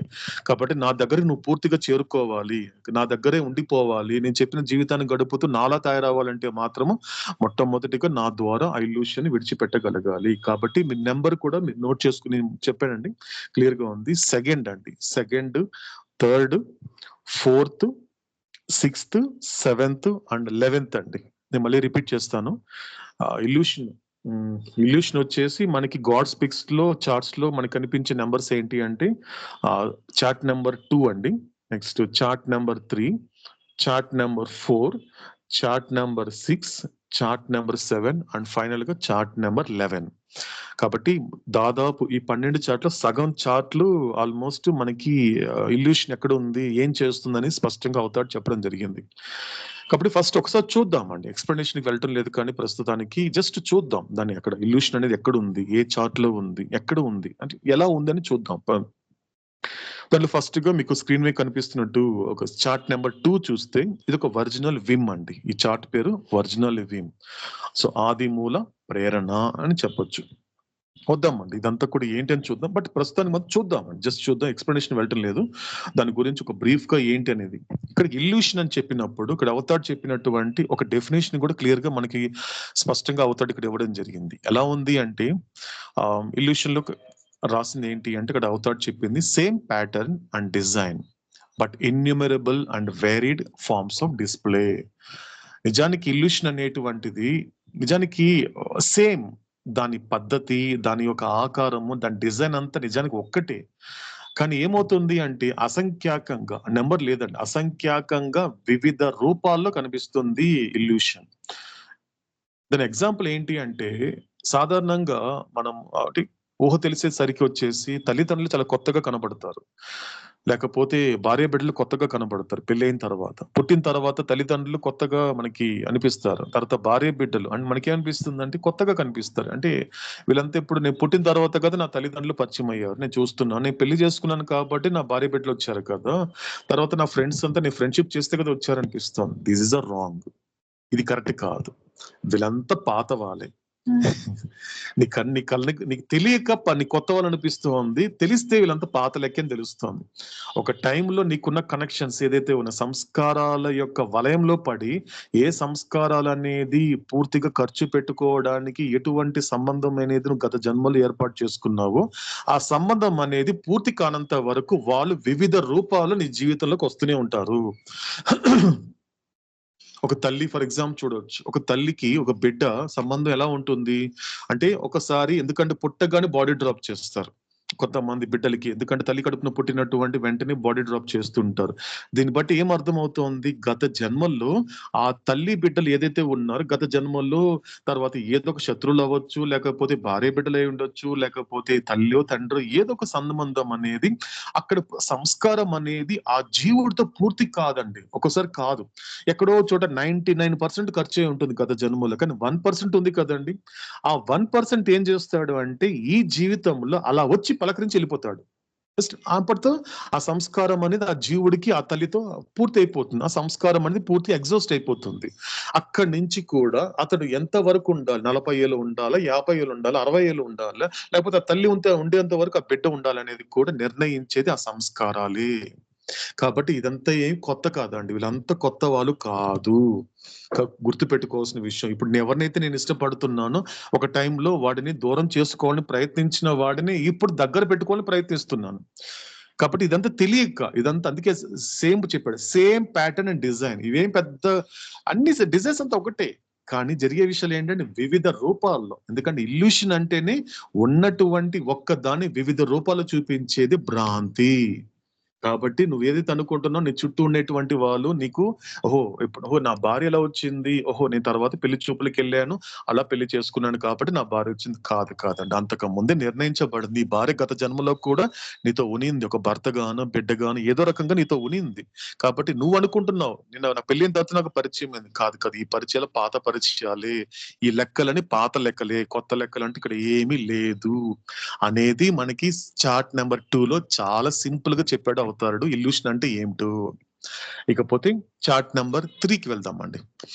3కి వెళ్ళేసరికి మాత్రము ఇది ఒక గొప్ప చార్ట్ అండి. ఎందుకంటే ఏ చార్ట్కి ఆ చార్ట్ గొప్పగా ఉంటుందండి. అంటే ఒకటనే కాదు, అండ్ ఏ చార్ట్ అంటే ప్రతి దానికి ఒక పర్టికులర్ గా ఒక యూనిక్ గా ఉంటుంది ప్రతి చార్ట్. ఎందుకంటే ఇంతవరకు మనకి అవతార పురుషుడు మెహరాబాద్ పిలిపించుకున్నప్పుడు సమాధి పైన బోర్డైనప్పుడు చెప్పినటువంటి I have come not to teach but to awaken అనే మాటకు కూడా ఆన్సర్ చార్ట్ నెంబర్ 3లో ఇవ్వడం జరిగింది. అవేకెనింగ్ అంటే ఏమిటి, ఇంతకుముందు చెప్పుకున్నాం. అవేకెనింగ్ అనేది 2 రకాలుగా ఉంటుంది. ఫస్ట్ ప్రైమరీ, ఫస్ట్ ఏంటి అంటే పూర్తి రియల్ అవేకెనింగ్ అన్నావా, అది కంప్లీట్ గా రియలైజేషన్. నీకు ఐఎమ్ గాడ్ స్టేట్కి వెళ్ళిపోతావు. కానీ దానికన్నా ముందు నువ్వు పూర్తిగా అసలైనటువంటి వాస్తవంగా నీకు మేలుకొలుపు రావాలి అంటే నువ్వు మొట్టమొదటిగా కళ్ళు తెరవాలి కదరా. ముందు నువ్వు నిద్ర లేచిన తర్వాత ఏ పని చేయాలి అన్నా నువ్వు ముందు కళ్ళు తెరవాలి కదా. ఫస్ట్ కళ్ళు తెరిచే ప్రయత్నం నేను చేస్తాను. ఎప్పుడైతే నా మాటలు శ్రద్ధగా ఆలకించగలిగితే నా కళ్ళు కూడా తెరుచుకుంటుంది అని చెప్పాడు కదండి. ఆ తర్వాత కళ్ళు తెరుచుకొని నువ్వు చేయాల్సినటువంటి పనులు చేయడం వల్ల నువ్వు కర్మయోగిగా మారినప్పుడు ఈ జన్మలో ఆత్మ సాక్షాత్కారం కలిగించేటువంటి ఆ ప్రక్రియలో భాగంగా వచ్చేది రియల్ అవేకెనింగ్. అది మనకి చార్ట్ నెంబర్ 3లో మనకి అవతార్ మెహర్ బాబా స్పష్టంగా చెప్పాడు. కాబట్టి సమాధి మీద రాసుకున్నటువంటి హౌ టు అవేకెన్ అని కనుక విచారణ చేసుకుంటే this is the way to awaken, ఇలా మేల్కోవాలి అనేది మనకి చార్ట్ నెంబర్ 3లో మనకి ఆన్సర్స్ ఇవ్వడం జరిగింది. కాబట్టి ఆ సమాధి మీద రాసినటువంటి మాటకి గాడ్ స్పీక్స్ లో ఉన్నటువంటి 3rd చార్ట్ కనెక్ట్ చేసుకుంటే సరిపోతుంది. కాబట్టి అవేకెనింగ్ అనేది ఇలా. కాబట్టి మీరు లాస్ట్ కింద చూస్తే మీకు కనిపిస్తుంది రియమ్ ఆఫ్ ఇల్యూషన్, దాని యొక్క అవధి ఎలా కనిపిస్తోంది. 2 రకాలుగా కనిపిస్తుంది ఇల్యూషన్ అనేది. స్టార్టింగ్ చూస్తే ఆత్మ యొక్క ఆర్డినరీ అవేక్ స్టేట్ ఎలా ఉంటాడు, పూర్తిగా ఆత్మ ఎక్కడ ఉంది, ఫుల్లీ ఫాల్స్ కాన్షియస్నెస్. ఎటువంటి కాన్షియస్నెస్ ఉంది అంటే అది దేని మీద ఆధారపడి ఉంటుంది, ఈ భ్రాంతి ఉన్నంత వరకు. చూడండి అక్కడ ఇంపార్టెంట్ ఫస్ట్ లైన్ చెప్పాడు అవుతాడు, గ్రాస్ కాన్షియసే ఉంటుంది. గ్రాసే ఉంటుంది. భ్రాంతి అంటేనే ఏంటంటే గ్రాసే. అంటే ఎలా తెలుస్తుంది బాబా నేను భ్రాంతిలో ఉన్నానా, నేను భ్రాంతి మాట వింటున్నాను ఎలా తెలుస్తుంది అంటే వెరీ సింపుల్. ఒక్కసారి నీ లైఫ్ లో నీకు ఏదైనా డిస్టర్బెన్స్ జరిగినప్పుడు, అది నీ గ్రాస్ బాడీ కావచ్చు, నీకు ఇష్టమైన గ్రాస్ బాడీ కావచ్చు, లేకపోతే గ్రాస్ వరల్డ్ కావచ్చు, ఏది చేసినప్పటికీ ఏదైనా నేను ఈ గ్రాస్ బాడీ కానీ గ్రాస్ వరల్డ్ కానీ డిస్టర్బ్ చేస్తుంది, దాని తగ్గట్టు నువ్వు విపరీతంగా డిస్టర్బ్ అవుతున్నావు అంటే yes, you are dedicated your life and you are the slave of illusion. నువ్వు ఆ యొక్క ఇల్యూషన్ కి అంటే ఎంతవరకు ఎఫెక్ట్ అవుతుందో. ఒకటి శరీరం, స్థూల శరీరానికి నువ్వు ఎఫెక్ట్ అవుతున్నావు అంటే ఎస్, నువ్వు దేనికి బానిసై ఉన్నావు, భ్రాంతికి బానిసై ఉన్నావు.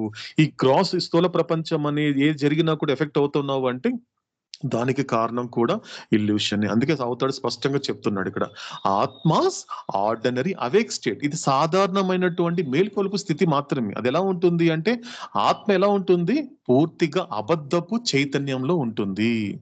ఎందుకంటే ఆత్మ ప్రతిరోజు దేని మీద ఆధారపడి ఉంటుందంటే గ్రాస్ కాన్షియస్నెస్, కేవలం పూర్తిగా స్థూల చైతన్యమే ఉంటుంది. అది మాత్రమే దాన్ని దాటుకునే ప్రయత్నం చేస్తున్నప్పుడు కొద్దిగా ఏమవుతుంది, ఆత్మస్ ఆర్డినరీ డ్రీమ్ స్టేట్. చూద్దామండి మళ్ళీ కొంచెం, ఎందుకు ఇప్పుడు మరి డీప్ వెళ్ళట్లేదు, మనము కాస్త చూస్తున్నాం అంతవరకే. కాబట్టి అధిక అవధి అంటే మేల్కొల్పడానికి గుర్తుపెట్టుకోవచ్చు. నువ్వు పూర్తిగా రియల్ అవేకనికి వెళ్ళాలి అంటే ఫస్ట్ బేస్ మాత్రం గుర్తుపెట్టుకో. రూట్ కానీ లేకపోతే బేస్ కానీ సోర్స్ కానీ ఇల్యూషన్. దీని నుంచి బయటపడనంత వరకు నీకు కావాల్సినటువంటి రియల్ అవేకనింగ్ అనేది సాధ్యపడదు. ఇది మనకి చార్ట్ నెంబర్ 3లో అవతాడు చెప్పినటువంటి మాట. ఇకపోతే చార్ట్ నెంబర్ 4కి వెళ్దామండి. 4కి వెళ్ళినప్పుడు వచ్చేసి దీని పేరు ఎవల్యూషన్ అండ్ ఇన్వల్యూషన్. ఇక్కడ కూడా మనకి స్పష్టంగా కనిపిస్తుందండి మనకి ఇల్యూషన్ అనేది. అంటే ఎవల్యూషన్ అంటే పరిణామము, ఇన్వల్యూషన్ అంటే అంతర్ముఖ ప్రయాణము. ఎవల్యూషన్ అంటే ఏంటి, పరిణామ ప్రక్రియ. అంటే నిన్నటి నాకు కదా రియలైజేషన్ లేకపోతే ఇన్వల్యూషన్ ఏ తీసుకున్నా, అంతర్ముఖ ప్రయాణం అన్న సాక్షాత్కార ప్రక్రియ అన్న దాదాపు ఒకటే కనిపిస్తుంది, ఒకటే అర్థం అవుతుంది. ఇక్కడ మీరు చూస్తే ఎక్కడ చూడండి ఆల్ ఇల్యూషన్ అని చెప్పాడు అవుతాడు. అంటే ఎక్కడైతే ఆత్మ అనేటువంటిది సృష్టిలోకి వచ్చినప్పటి నుండి చూడండి ప్రాక్టికల్ గా ఉంది. ఇక్కడెక్కడ కూడా ఒక గ్యాస్ కానీ లేకపోతే వేరేది అవతాడు ఏది వాడటం లేదు. స్టార్టింగ్ స్టోన్ తో స్టార్ట్ చేస్తున్నాడు అర్థం కావడం కోసం. కాబట్టి క్రియేషన్ లోకి వచ్చినప్పటి నుండి స్టోన్ నుంచి అంటే ఎవల్యూషన్ ప్రాసెస్ ఏదైతే ఉందో అదంతా కూడా ఏంటి, అదంతా కూడా ఇల్యూషనే. తర్వాత ఏం చేస్తున్నాడు, మనిషిగా పుట్టాడు అంటే రీఇన్కార్నేషన్ స్టార్ట్ అయింది, అది కూడా అయింది, అది కూడా ఇల్యూషనే. అప్ టు ఇక్కడ చూడండి ఇన్వల్యూషన్ ఆఫ్ కాన్షియస్నెస్. ఏం జరుగుతోంది అంటే ఈ ఈ చైతన్యం యొక్క అంతర్ముఖ ప్రయాణం చేసుకుంటూ మొదటి భూమిక నుంచి అప్ టు 6th ప్లేన్ దాకా వెళ్ళినప్పటికీ ఇది చూడండి, ఇది చాలా ఇంపార్టెంట్. ఇది చాలా ఇంపార్టెంట్. ఇల్యూషన్ ఎవరికి ఉంటుంది, ఎంతవరకు ఉంటుంది అంటే నేను భగవంతుడు అనేటువంటి రియల్ ఆన్సర్ వచ్చేంత వరకు, నేను 7th ప్లేన్ లో భగవంతుడు అయ్యేంత వరకు ఈ భ్రాంతి అనేది పోదు. అందుకే అవుతాడు అన్నాడు, విడిచిపెట్టమన్నాడు అండి, అనిహిలేట్ చేసుకోమన్నా. విడిచిపెట్టినప్పుడు, ఎందుకంటే పట్టుకుంటే దాని ఎఫెక్ట్ ఒక రకంగా ఉంటుంది, నా ద్వారా విడిచిపెడితే అదొక ఎఫెక్ట్ ఉంటుంది. ఎందుకంటే నీ దగ్గర పెట్టుకున్నంత విడిచిపెట్టనంత వరకు నీకు అన్ని విషయాలు అటాచ్మెంట్. ఏది చిన్న జరిగినా డిస్టర్బ్ అయిపోతావు, ఏది జరిగినా డిస్టర్బ్ అయిపోతావు. అంటే అటాచ్మెంట్ నీకు. ఇది దూరం అయిపోతే భయం వేస్తుంది, ఇది దూరం అయిపోతే బాధ వేస్తుంది, వీళ్ళు దూరం అయిపోతే నీకు బాధ అనిపిస్తుంది. కాబట్టి అది విడిచిపెట్టనంత వరకు అటాచ్మెంట్ లో ఉంటావు, అది నా ద్వారా విడిచిపెట్టావు డిటాచ్ గా ఉంటావు, అంతే తేడా. కానీ ఇల్యూషన్ పోదు. విడిచిపెట్టడం అంటే దాన్ని నాశనం చేయడం కాదు, గుర్తుపెట్టుకోవాల్సింది. ఎందుకంటే విడిచిపెడితే దాని శూన్యం యొక్క అవగాహన వస్తుంది. కాబట్టి ఏం జరుగుతుంది అంటే ఎక్కడ వరకు ఎఫెక్ట్ ఉంటుంది అంటే ఫస్ట్ ప్లే నుంచి కూడా గుర్తుపెట్టుకోవాల్సిన విషయం ఏంటి అంటే 2 రకాలుగా ఉన్నాయి. ఇల్యూషన్ అనేది 2 రకాలుగా నిన్ను భ్రాంతిమయం చేస్తుంది. ఒకటి ఏంటి అంటే, ఒకటి వచ్చేసి లోయర్ పర్పస్. ఈ 2 విషయాలు గుర్తుపెట్టుకునే ప్రయత్నం చేద్దాం, గుర్తుంచుకునే ప్రయత్నం చేద్దాం. 2 రకాలుగా ఉంటుంది. ప్రయోజనం అనేది ఈ ప్రపంచంలో మానవుడిగా పుట్టిన తర్వాత 2 రకాల ప్రయోజనాలు ఉన్నాయి. మొదటిది ఏంటి ప్రయోజనం ఏంటంటే అధమమైన ప్రయోజనం. దాని లోయెస్ట్ పర్పస్ అంటాడు అవుతాడు. ఒక లోయెస్ట్ పర్పస్, అధమమైన ప్రయోజనం. అది ఎంత వరకు ఉంటుంది అంటే నువ్వు 0 ప్లేన్ అంటే ఈ యొక్క స్థూల ప్రపంచం నుండి అప్ టు నీకు 4th ప్లేన్ దాకా ఇదంతా కూడా అధమమైనటువంటి ప్రయోజనమే. నువ్వు 4th ప్లేన్కి వెళ్ళినప్పటికీ మహాయోగి అయినప్పటికీ కూడా, పర్ఫెక్ట్ ఎగ్జాంపుల్ మనకి చాంగ్దేవ్ మహారాజ్. అతనికి అంత నాలెడ్జ్ వచ్చినా కూడా కేవలము అతనికి కంట్రోల్ లేకపోయేసరికి 1400 సంవత్సరాల పాటు 4వ భూమికలో ఉండిపోయాడు. అది మనకు ఒక గుణపాఠం రాబోయే రోజుల్లో ప్రయాణం చేస్తున్నప్పుడు. కాబట్టి ఇలాంటి రెఫరెన్స్ ఇంపార్టెంట్ మనకి. కాబట్టి ఈవెన్ అక్కడికి 4th ప్లేన్కి వెళ్ళినప్పటికీ కూడా, ఎందుకంటే అక్కడికి వెళ్ళేంత వరకు కూడా అది కూడా ఒక రకంగా చెప్పాలంటే ఒక అధమమైన ప్రయోజనం. కానీ అక్కడ వరకు నీకు ఎఫెక్ట్ అనేది డైరెక్ట్ ఎఫెక్ట్ ఉంటుంది. ఎప్పుడైతే నువ్వు నీ జీవితాన్ని ఉన్నతమైన ప్రయోజనం కోసం గనుక నీ జీవితాన్ని జీవించగలిగితే ఈ భ్రాంతి ఎఫెక్ట్ నీ మీద తక్కువ ఉంటుంది, అంత ఎక్కువ ఉండదు. అది నిన్ను బాధించదు, అది నిన్ను అడ్డుపెడదు. అంటే నీ జీవితంలో ఏదైనప్పటికీ హయ్యర్ పర్పస్, ఉన్నతమైనటువంటి ప్రయోజనం కోసమే నీ జన్మ ఉద్దేశించబడింది. ఇది స్పష్టంగా గుర్తుపెట్టుకోవాలి. ఏ ఏ ఏ ఉద్దేశంతో నాకు ఈ జన్మనిచ్చాడు మెహర్ బాబా అంటే ఒక ఉన్నతమైన ప్రయోజనం. అది ఎటువంటి ఉన్నతమైన ప్రయోజనం అంటే ఉన్నతోన్నత స్థితికి చేర్చేటువంటి ఉన్నత ప్రయోజనం కోసం గడిపే జీవితమే మానవ జీవితం. అదే అవతార పురుషుడు సంతోషపడే జీవితం ఏంటి అంటే ఉన్నత ప్రయోజనం కోసం నువ్వు జీవించాలి, కింద వాటి కోసం కాదు. నువ్వు ఫోర్త్ ప్లేన్ దేటికి వెళ్ళినప్పటికీ కూడా అది నాకు సంబంధించినంత వరకు నాకు అధమమైన ప్రయోజనమే. కాబట్టి నువ్వు ఏం చేసినా నాకు సంబంధం అసలు హయ్యర్ ప్లేన్, హయ్యర్ పర్పస్. కాబట్టి ఉన్నతమైన ప్రయోజనం కోసం గనుక నీ జీవితంలో మొదలు పెట్టినంత వరకు ఈ భ్రాంతి యొక్క ప్రభావం అనేది నీ మీద పూర్తిగా ఉంటుంది. అందుకే అన్ని కలిపి చెప్పేసాడు అవుతాడు చార్ట్ నెంబర్ 4 లో. కాబట్టి స్టోన్ నుంచి నీకు 6th ప్లేన్ దాకా ఈ భ్రాంతి అనేది ఉంటుంది. దీన్ని బట్టి ఇంకొకసారి రిపీట్ చేసుకుందాం, ఇంకొకసారి గుర్తుంచుకుందాం. ఇది కారణము గాడ్ స్పీక్స్ ని అంటే భ్రాంతికి డెడికేట్ చేయడానికి ఇంత పని చేస్తోందండి. ఎంత పని చేస్తుందో చూడండి. ఎందుకంటే ఈ పని అవతార పురుషుడికి ఎంత పని చేసి పెడుతోంది భ్రాంతి. అందుకే అందరికన్నా ముందు వరుసలో కూర్చోంది భ్రాంతి మెహర్ బాబా విషయంలో. మెహర్ బాబా నా ముందు కూర్చున్నా కూడా నాకన్నా ముందు కూర్చోంది నాకు సంబంధించినటువంటి ఇల్యూషన్. కాబట్టి దానికి చెప్పే తర్వాత నాకు చెప్తున్నాడు అవుతాడు. కారణం ఏంటి? అది ఆయన యొక్క శ్రమని గుర్తించి ముందు కూర్చోంది. అందుకే దానికే డెడికేట్ చేశాడు. కాబట్టి ఎంత పని చేస్తోంది ఇల్యూషన్ అనేది తెలుస్తోంది. కానీ నువ్వు దాన్ని గొప్పగా చెప్పుకోవడం కాదు, నువ్వు దానికి మించి పని చేయగలవు. ఇల్యూషన్ గనుక అది నథింగ్ అని తెలుసుకున్నావంటే దానికి మించి నా కోసం నువ్వు పని చేయగలవు. అలా పని చేసినటువంటి వాడే మహాపురుషుడు. మహాయోగి కూడా చేయలేడు. 5వ భూమికలోకి ఎంటర్ అయినటువంటి మహాపురుషుడు. అందుకే అవతార పురుషుని లక్షణాలు ఎక్కడ కనిపిస్తుంది? మొదటి భూమికలో ఉన్న యోగిలో కనబడదు, 2, 3 భూమికలో ఉన్న మహాత్ములో కనబడదు, 4వ భూమికలో ఉన్న మహాయోగి కనబడదు. కానీ 4వ భూమిక దాటుకొని భగవంతుడి ఇంటిలోకి ప్రవేశించాడే అటువంటి మహాపురుషుడికి సాధ్యపడుతుంది. అతడిది అసలైన జీవితం. అందుకే మిగతావన్నీ కూడా అంధకారమైనటువంటి ఆత్మలే తప్ప, కానీ ఇతని మాత్రము ఇల్లు మైండ్ సోర్స్ అన్నాను, ప్రకాశవంతమైన ఆత్మలని పదం వాడాడు అవతార్ మెహర్ బాబా. అతను ఎవరు అంటే 5వ భూమికలో ఉన్నటువంటి మహాపురుషుల్ని ఆయన పెట్టిన పేరు ఏంటి అంటే వాళ్ళిద్దరు ఎగ్జాంపుల్ చెప్పాడు. వివేకానంద తర్వాత హజరత్ ఇనాయత్ ఖాన్ ఇద్దరిని కలిపి 2 ప్రకాశవంతమైన ఆత్మలు అంటే 4వ భూమికి దాకా అక్కడ అంధకారం అనేది ఉంది. కాబట్టి ఇలా ఎఫెక్ట్ కాకుండా నువ్వు జాగ్రత్త పడుతూ అంతకు మించి నువ్వు నాకు పని చేయగలగాలి. అంతకు మించి అంటే రేపు ఎక్కడైనా మళ్ళీ గాడ్ స్పీక్స్ లాంటిది గనుక నేను రిలీజ్ చేయగలిగితే ఆ ప్లేస్ లో నీ పేరు ఉండేలా నువ్వు గడపాలి అంటాడు.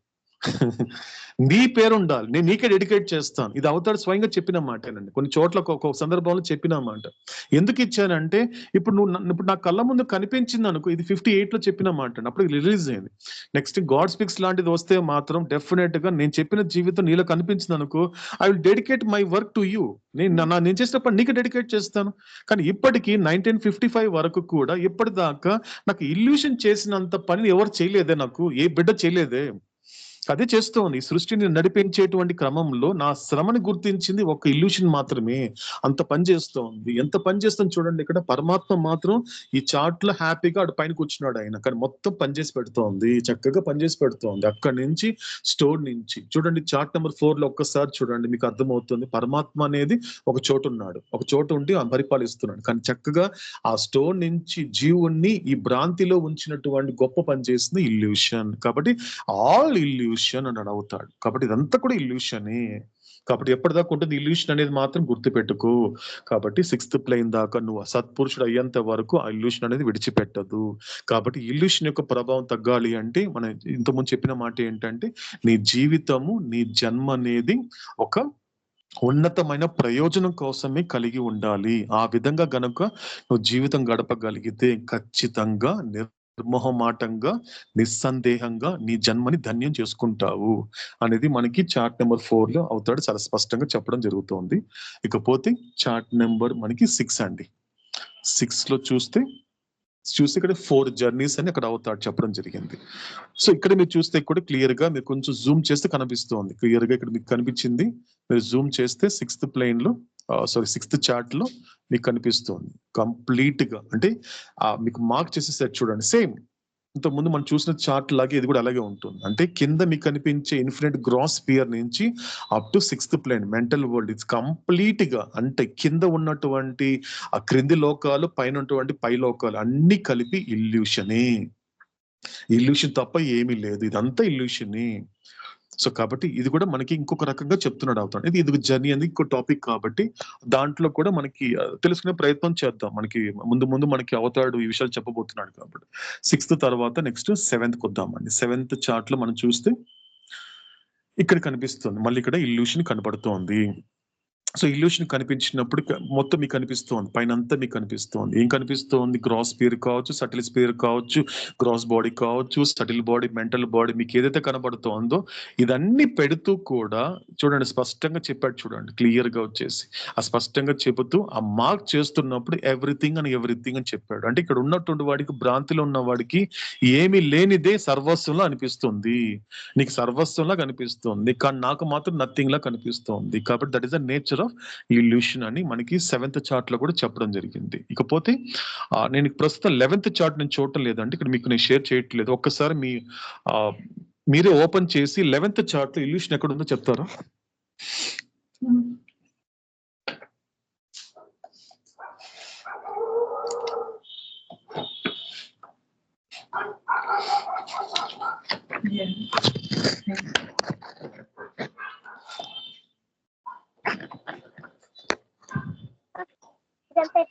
Sir zero plane sir. Zero plane లో అక్కడే ఉంది sir. Most of humans souls bound in illusion. 100% exactly starting లోనే కనిపిస్తుంది మనకి, చార్ట్ నెంబర్ 11 లోనే కింద జీరో ప్లేన్ లో. అంటే దానికి అంటే మనకు అర్థం కావడానికి నాకు అవతడిచ్చినటువంటి టైటిల్ ఏంటంటే దాని పేరు, చార్ట్ పేరు సో జీరో టు హీరో, అంటే hero to zero, zero to hero అంతే. పైన మీకు కనిపించే పరబ్రహ్మ అనేటువంటి వాడు ఎవరంటే హీరో, మనం ఇప్పుడు మనతో మాట్లాడేవాడు హీరో. కాబట్టి కింద కంప్లీట్ గా గ్రాస్ వరల్డ్, గ్రాస్ బాడీతో కనెక్ట్ అయిన వాడు ఎవరంటే జీరో. అంటే స్పష్టంగా చెప్పాడు అవుతాడు. వాళ్ళంతా ఆ సోల్స్ అంతా కూడా దేనికి బంధితులై ఉంటారంటే, ఎందులో బంధితులై ఉంటారంటే ఈ యొక్క భ్రాంతిలోనే ఉండిపోతారు. కానీ స్పష్టంగా అవుతాడు స్టార్టింగ్ లోనే మనకి చార్ట్ నెంబర్ 11 లో చెప్పడం జరిగింది. కాబట్టి మొత్తానికి ఒక ఉన్నటువంటి 12 చార్ట్స్ లో దాదాపు 50% చార్ట్స్ లో మనకి అవతారుడు ఇల్యూషన్ అంటే ఏమిటి అనేది దీన్ని బట్టి చెప్పడం జరిగింది. మరొకసారి ఏం చెప్తున్నారంటే, దిస్ ఇస్ ద రీజన్, ఈ కారణం చేతనే ఇంత పని చేస్తోంది కాబట్టి ఈ కారణం చేతనే నేను నా గాడ్ స్పీక్స్ ని ఒక ఇల్యూషన్ కి డెడికేట్ చేశాను. కాబట్టి ఒక లుక్ వేసాం కాబట్టి ఒక చూడడం సరిగ్గా. సో మనకి బ్యాక్ టు మన టాపిక్ వద్దామండి. ఈ రోజు టాపిక్ వచ్చి మనకి సో అన్నమయ్య టాపిక్ కాబట్టి తెలుసుకునే ప్రయత్నం చేద్దాము.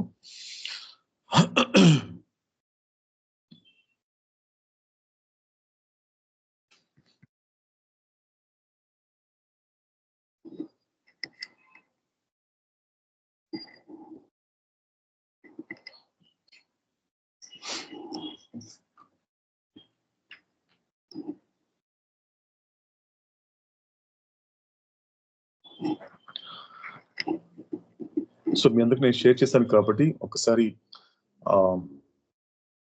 ఆ పీడిఎఫ్ ఫైల్ ఓపెన్ చేయండి. అన్నమయ్యేటువంటి ఇచ్చినటువంటి సంకీర్తన ఏదైతే ఉందో అది చేద్దామండి ఇప్పుడు మనం. సో దాంట్లో ఒకసారి ముఖ్య సాహిత్యం చూద్దాం, ఆ మాటలు చూద్దాం. పాట పాడుకోవడానికన్నా ముందు ఫస్ట్ ఆ సాహిత్యాన్ని చూద్దాము. అవతాడి గొప్పతనం, అవతాడు చేసే పనిని అన్నమయ్య చెప్పినటువంటి మాటలు సో ఏదైతే ఉందో, సో ఇక్కడ కొంచెము ముఖ్యంగా సాహిత్యం అని చెప్పిన మాటలు ఏదైతే ఉన్నాయో ఆలకించే ప్రయత్నం చేద్దాము. సో పల్లవిలో ఫస్ట్ తీసుకున్నప్పుడు, పరమాత్ముని నోర పాడుచును ఇరు దరులు కూడక తోసి దంచి మాయ. పరమాత్ముని నోర పాడుచును ఇరు తరులు కూడగ తోసి దంచి మాయ. అంటే ఏం చేస్తోంది ఇక్కడ అంటే, ఇక్కడ మీరు చూస్తే పల్లవిలో ఇక్కడ అవుతాడు ఇక్కడ మనకి అన్నం ఏం చెప్తున్నా అంటే, సో పరమాత్ముడి అంటే ఇక్కడ ఏం చేస్తున్నాడు, యాక్చువల్ గా ఏం చేస్తోంది అంటే ఇక్కడ జరిగిన సంఘటన ఏంటి అంటే, ఇప్పుడు కొద్దిగా ఇది జానపదం అంటే ఒక పల్లెటూరులో ఒక మామూలుగా వ్యవసాయం చేస్తున్నప్పుడు ఆ ధాన్యము, ఆ దంచడము, లేకపోతే అక్కడ చేసే వ్యవసాయం పూర్తిగా ఆ భాషలో అందిస్తున్నాడు అన్నమయ్య. పూర్తిగా ఆ భాషలో. అంటే ఆ పొలానికి సంబంధించినటువంటి యజమాని ఆ పంటంతా అయిపోయిన తర్వాత ఆ ధాన్యం అంతా కూడా, ఆ పొట్టుతో ఉన్న ధాన్యం అంతా కూడా బస్తాల్లో తన స్టోర్ రూమ్ లో పెట్టాడు. పెట్టి ఏం చేస్తున్నాడు యాక్చువల్‌గా, సో ఇప్పుడు ఆ ధాన్యం అంతా పొట్టుపోయి ఆ బియ్యం కావాలి కాబట్టి దానికి ఒక మనుషుల్ని అతడు మాట్లాడుకుంటాడు. ఇంత ఇంత ఇంత డబ్బిస్తాను, ఇన్ని బస్తాలు నువ్వు దంచిపెట్టు అని ఇస్తాడు కాబట్టి ఇక్కడ కూడా సేమ్ అలాగే జరుగుతుంది. అంటే మామూలుగా అది తెలుసుకుంటే ఏం చేస్తాడు మామూలుగా యజమాని అంటే ఒక్కొక్క మనిషిని మాట్లాడుకొని కావాల్సిన విధంగా ఒక్కొక్క బస్తా తీసుకొచ్చి, సో ఈ రోజు ఈ పూటకి 3 బస్తాలు దంచేసేయి, నీకు ఇంత డబ్బు ఇచ్చేస్తాను, నీకు కూలి ఇది ఇచ్చేస్తానని చెప్తాడు. కాబట్టి ఆడ పనులు జరుగుతాయి. అంటే ఏం చేస్తుంది అంటే ఆ పనికి ఒప్పుకున్నటువంటి ఆమె ఏం చేస్తుంది అంటే ఆ బస్తాను ఓపెన్ చేసి అందులో ఉన్నటువంటి పొట్టుతో ఉన్నటువంటి ధాన్యాన్ని తీసుకొని కొలుచుకుంటూ, ఎందుకంటే ఆ రోకలి పట్టాలి, ఆ రోకలిలో ఎంత వరకు పడుతుందో దాన్ని వేసి సో దంచడం మొదలు పెడుతుంది. దంచిన తర్వాత ఏం జరుగుతుంది, దంచిన తర్వాత ఎంతవరకు దంచుతుంది అంటే పొట్టు పోయేంత వరకు దంచుతుంది. పొట్టు పోయిన తర్వాత ఎప్పుడు దంచిన తర్వాత ఎప్పుడైతే బియ్యం వచ్చిందో దాన్ని తీసి పక్కన పెట్టేసి అక్కడ ఉన్నటువంటి యజమానికి ఇచ్చేస్తుంది. ఇది మామూలుగా మనం చూసేటువంటి సంఘటన, మనకు తెలిసినటువంటి విషయం. కానీ దీనిని కనెక్ట్ చేశాడు మనకి అన్నమయ్య, పరమాత్మతో కనెక్ట్ చేశాడు. మాయ ఏం చేస్తుంది ఇక్కడ, మాయ అంటే భ్రాంతి అని పెట్టుకుందాం. అక్కడ డైరెక్ట్ గా అన్నమయ్య వాడింది మాయ అయినప్పటికీ కూడా అంటే మనకి అవేర్నెస్ రావడం కోసం అది భ్రాంతి, అది మీకు కనిపించేటువంటి భ్రాంతి చేస్తోంది.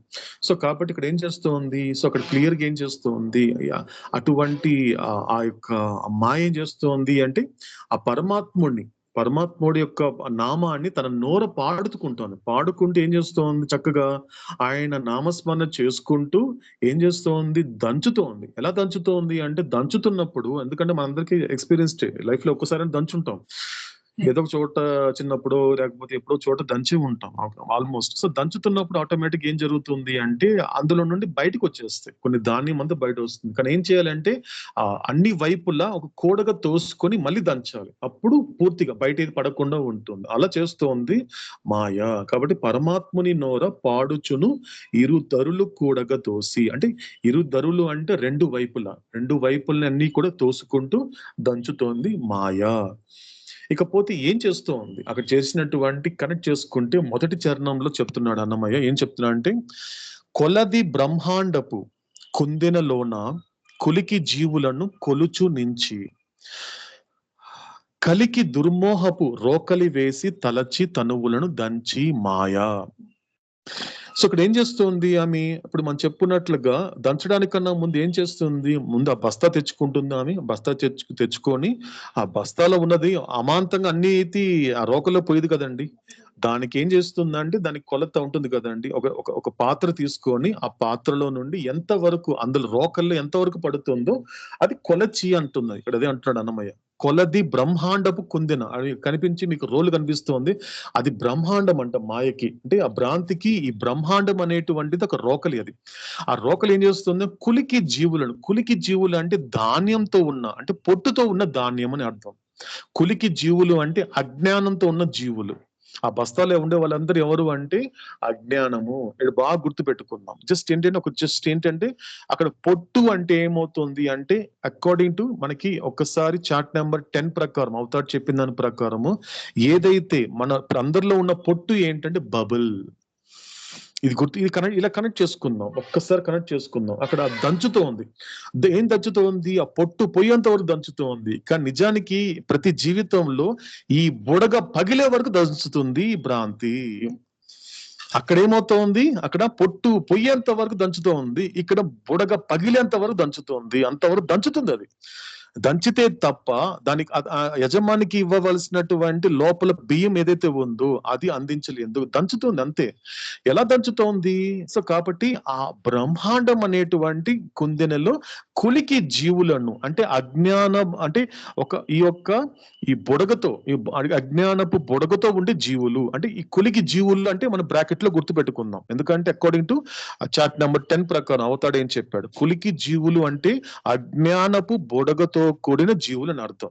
అజ్ఞానపు బుడగతో కూడి ఉన్న జీవులు అంటే బబుల్తో ఉన్న జీవుల్ని ఏం చేస్తోంది, బస్తా నుండి కొలుస్తోంది, ఎంతవరకు పడుతోందో కొలిచి దాంట్లో నింపుకొని ఇప్పుడు రోకల్లో పోసింది. తర్వాత నెక్స్ట్ ఏం చేస్తోంది, కలికి దుర్మోహకు రోకలి కావాలి కదండి, రోకలు ఏం చేస్తోంది అంటే దానికి ప్రత్యేకంగా ఇవ్వలేదండి. ఇక్కడ బాగా అర్థం చేసుకోవాల్సిన విషయం. ఏం చెప్పాడు ఇక్కడ అంటే అక్కడ మాత్రము అక్కడ ధాన్యం దంచాలంటే రోకలికి కావాలి. ఇక్కడ భ్రాంతికి అవసరం లేదు. ఏమంటున్నాడు పరమాత్ముడు? ఏం అవసరం లే. ఆ జీవులకి దుర్మోహం ఉంది. వాళ్ళ మోహంలోనే ఉన్నారు. ఆ మోహంతో దంచమన్నాడు.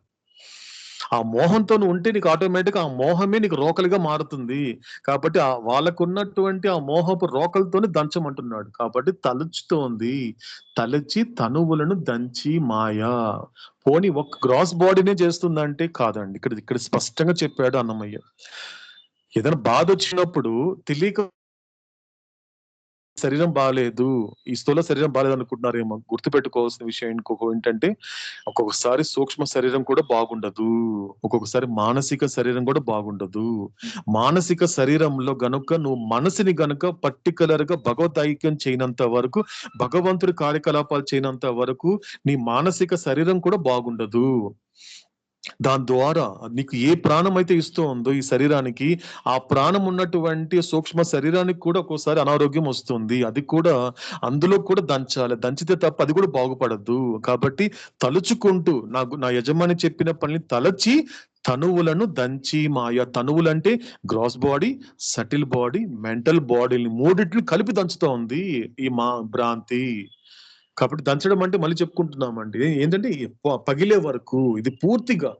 ఇక్కడ 3 తనువులో చెప్పాడు కదండి. మనకు కొంచెం ఎక్స్టెండ్ చేసుకుందాం. మనకు అవతల కొంచెం ఎక్స్టెన్షన్ ఇచ్చాడు. అన్నమయ్య అప్పటికే లోకానికి ఎంతవరకు కావాలో అంతవరకు ఇచ్చాడు తప్ప ఆయన ఎక్స్టెండ్ చేస్తాడు. కానీ లోకానికి ఆయన అందించలేదు. కానీ మనకు అవతడికి అందిస్తున్నాడు. కేవలము ఇక్కడ తనువులు దంచి మాయనకి. కానీ ఈ తనువు దాటి బబుల్ ఎంతవరకు ఉంది మనకి? Gross body, subtle body, mental body, intellect, తర్వాత వచ్చేసినటువంటి సంస్కార, సీట్ ఆఫ్ ఇండివిజువాలిటీ. అక్కడ దాకా వీటన్నిటిని కూడా పగిలేంత వరకు, ఆ బుడగ పగిలేంత వరకు భ్రాంతి దంచుతుంది. కాబట్టి ఇది చెప్తున్నాడు అక్కడ జరిగినటువంటి విషయాలు. ఇది కొలది బ్రహ్మాండపు కుందెనలోన కులికి జీవులను కొలుచు నుంచి కలికి దుర్మోహపు రోకలి వేసి తలచి తనువులను దంచి మాయా. ఇకపోతే ఇంకొక చరణంలో చెప్తున్నాడు మనకి అన్నమయ్య. తొంగలి రెప్పలు రాత్రులను పగలును సంగడి కనుగవ సరితిప్పుచు చెంగలించి వెస చేతులు విసరుచు దంగుడు బియ్యముగా దంచి మాయా. ఇప్పుడు ఆ భ్రాంతి, ఆ మాయ ఎలాంటిదో చెప్తున్నాడు అన్నమయ్య. అంటే ఏంటి? తనకున్నటువంటి కొన్ని రెప్పలు ఉన్నాయి. ఎందుకంటే కొంచెం మీరు జూమ్ చేస్తే మీకు కనిపిస్తుంది. కొద్దిగా అటు చూసామంటే 2 కనిపిస్తుంది. దానికి ఉన్న 2 కళ్ళు ఏంటో తెలుసా? ఒక కళ్ళు రాత్రి, ఇంకొక కళ్ళు పగలు. చూడండి ఎంత బ్యూటిఫుల్ గా అనలైజ్ చేస్తున్నాడు అన్నమయ్య. ఆ భ్రాంతిని, ఆ మాయని కళ్ళ కట్టినట్టు చూపిస్తున్నాడు. దానికి ఉన్న 2 కళ్ళు ఎలా చేస్తోందంటే రాత్రి పగలు. అంటే దానికి రెస్ట్ లేదని అర్థం. మామూలు రాత్రి పని చేస్తే పగటిపూట రెస్ట్ ఉంటుందండి. ఇప్పుడు డే డ్యూటీ చేస్తే నైట్ వాళ్ళు రెస్ట్ ఇస్తున్నారు కదండి కంపెనీలు. నైట్ చేస్తే పగటి పడుకోరా అంటున్నారు. కానీ ఇది చూడండి భ్రాంతి. ఇదొక రీజన్ అండి. ఇంకొక రీజన్ అన్నమయ్య ద్వారా మనకు అవతాడు అందిస్తున్నాడు. ఇది కూడా ఒక రీజన్. అంటే ఎటువంటి ఒక విధమైనటువంటి ఎటువంటి విశ్రాంతి లేకుండా అవిశ్రాంతిగా పనిచేస్తుంది అవతాడు కోసము భ్రాంతి. చూసారా? ఆ 2 కళ్ళల్లో కూడా ఒక కళ్ళు రాత్రి, ఇంకో కళ్ళు పగలు. ఇకపోతే కనిపించేటువంటి చేతులు ఏంటంటే దిక్కులు మారుస్తూ ఉంది. 4 దిక్కులు. ఆ దిక్కులే ఏదంటే ఆవిడ యొక్క చేతులే. కాబట్టి కళ్ళు పగలు రాత్రి అనేది కాకుండా ఎప్పటికీ అవిశ్రాంతంగా పనిచేస్తూ ఉంది. ఎలా చేసుకుంటూ ఉంది? ఆ దుర్మోహం అనేటువంటి రోకలితో, ఆ దిక్కులు అనేటువంటి చేతులతో ఆ దంచుతూనే ఉంది. ఎంతవరకు దంచుతుంది? అది చెప్తున్నాడు మనకి అన్నమయ్య. ఎంతవరకు దంచుతుంది అంటే తొంగలి రెప్పలు రాత్రులు పగలును సంగడి కనుగవ సరితిప్పుచు చెంగలించి వెస చేతులు విసరుచు దంగుడు బియ్యంగా దంచి మాయ. అంటే బస్తా నుండి తీసుకున్నప్పుడు వాళ్ళు ఎలా ఉన్నారు? కులికి జీవులు. అలాంటి కులికి జీవుల్ని ఎలా చేయాలి? పూర్తిగా ఎలా చేయాలంటే దంగుడు బియ్యం అంటే ఏంటి? తినడానికి ఆస్కారం ఉన్న బియ్యంగా మలచడము, తినడానికి వండుకోవడానికి. దంగుడు బియ్యం అంటే కడప భాషలో ఏంటి అంటే దంగుడు అంటే అన్నం వండుకోవడానికి, ఆ వండిన అన్నాన్ని ఆహారంగా స్వీకరించడానికి అంటే అనుగుణంగా తయారైనటువంటి బియ్యము. తినొచ్చు, ఇంకా వండుకోవచ్చు. రైస్ అనేటువంటిది అదైతే తయారైంది. కాబట్టి అలా తయారు చేయడానికి దంచుతోంది. దంగుడు బియ్యం కాలేదనుకో, దంగుడు బియ్యం అయ్యేంత వరకు దంచుతూ ఉంటుంది. కాబట్టి దాన్ని అనలైజ్ చేస్తున్నాడు అన్నమయ్య. ఇక చివరిగా 3వ చరణంలో ఏం చెప్తున్నాడంటే, అనయము తిరు వెంకటాధీశ్వరుని పనుపడి తనలో పాడుచును వనరి విన్నాని జీవులనడి బియ్యము తనర అతనికి ఈయ దంచి మాయా. ఏం చేస్తోంది? నిరంతరం కూడా ఆ పరమాత్ముణ్ణి ఆ పరమాత్మని స్మరించుకుంటూ ఆ పనిలో తనలో తాను పాడుకుంటూ ఏం చేస్తోంది? ఎప్పుడైతే దంగుడు బియ్యంగా మారిందో వాళ్ళని ఇక్కడ అన్నమయ్య అంటున్నాడు, వాళ్ళు విన్నాని జీవులు, వనరి విన్నాని జీవులు. బస్తాలో ఉన్నప్పుడు ఎటువంటి జీవులు వాళ్ళు? కులికి జీవులు. అంటే ఆ పొట్టుతో ఉన్న ధాన్యం గల వాళ్ళు ఎవరు అంటే వాళ్ళని కులికి జీవులు. అంటే ఈ యొక్క అజ్ఞానపు బుడగతో ఉన్నటువంటి జీవులు అన్నమయ్య భాషలో కులికి జీవులు. ఎప్పుడైతే ఆ అజ్ఞానం అనేది పొట్టు అనేది ఎప్పుడైతే తొలగిపోయిందో, పొట్టు అనేది ఎప్పుడైతే దూరం అయిందో, ఎప్పుడైతే అజ్ఞానం అనే బుడగ పగిలిపోయిందో అలాంటి వాళ్ళు ఎవరు అంటే విన్నాని జీవులు అంటున్నాడు అన్నమయ్య. ఇక్కడ మీరు చూడొచ్చు పైన మాయ ఏం చేస్తోంది? పరమాత్మకి ఏం అప్పచెప్తోంది అంటే ఆ విన్నాని జీవుల్ని, ఓ పరమాత్మ, ఓ యజమాని గారు మీరు చెప్పారు కదండి, ఆ జీవుల్ని కూడా వాళ్ళందరినీ కూడా అజ్ఞానపు బుడగని పగిలిపోయింది, అందుకోవండి, ఇక వీళ్ళందరూ కూడా నీలా తయారైన బిడ్డలే, తీసేసుకోండి ఓ యజమాని అని అప్పచెప్తోంది ఎవరు? మాయా. అనయము తిరు వెంకటాధీశ్వరుని పనుపడి తనలో పాడుచును వనరి విన్నాని జీవులనేది బియ్యము తనర అతనికియ దంచి మాయా. ఎవరికి ఇస్తోంది? యజమానికి ఇస్తోంది. తనర అతనికి. మాయ ఎవరికి ఇస్తోంది? విన్నాని జీవుల్ని. ఇదో నువ్వు పొట్టుతో ఇచ్చావు కదా యజమాని, బస్తాలో నాకు ఇచ్చావు కదా, వాళ్ళని దంచి ఆ పొట్టు తీసేశాను. అంటే మెహర్ బాబాని ఎవరికి ఎవరు కనెక్ట్ చేసుకోవాలి. ఈ సమయంలో హరిప్రసాద్ అనేటువంటి వాడి యొక్క అజ్ఞానపు బుడగ పగిలిపోయిన తర్వాత కూడా ఏం చేస్తుంది? భ్రాంతి అనేటువంటిది వీడిలో ఆ భ్రాంతి అనేది తొలగిపోయింది. ఈ భ్రాంతితో పనిచేశాను కాబట్టి వీడిలో అజ్ఞానం అనే బుడగ పగిలిపోయింది. అందుకో వీడు కూడా ఒక విజ్ఞాని జీవుడే. అందుకో పరమాత్మ ఎప్పుడైతే ఆయన చక్కగా చేతికి తీసుకున్నాడో అప్పుడు తయారైనటువంటి వాళ్ళే తండ్రిలా తయారైన బిడ్డ.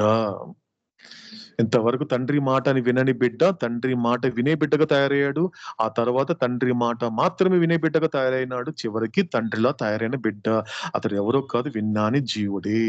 ఇప్పుడు చెప్పండి, ఇల్యూషన్ ఎంత గొప్ప పని చేస్తోంది మీ జీవితాల్లో.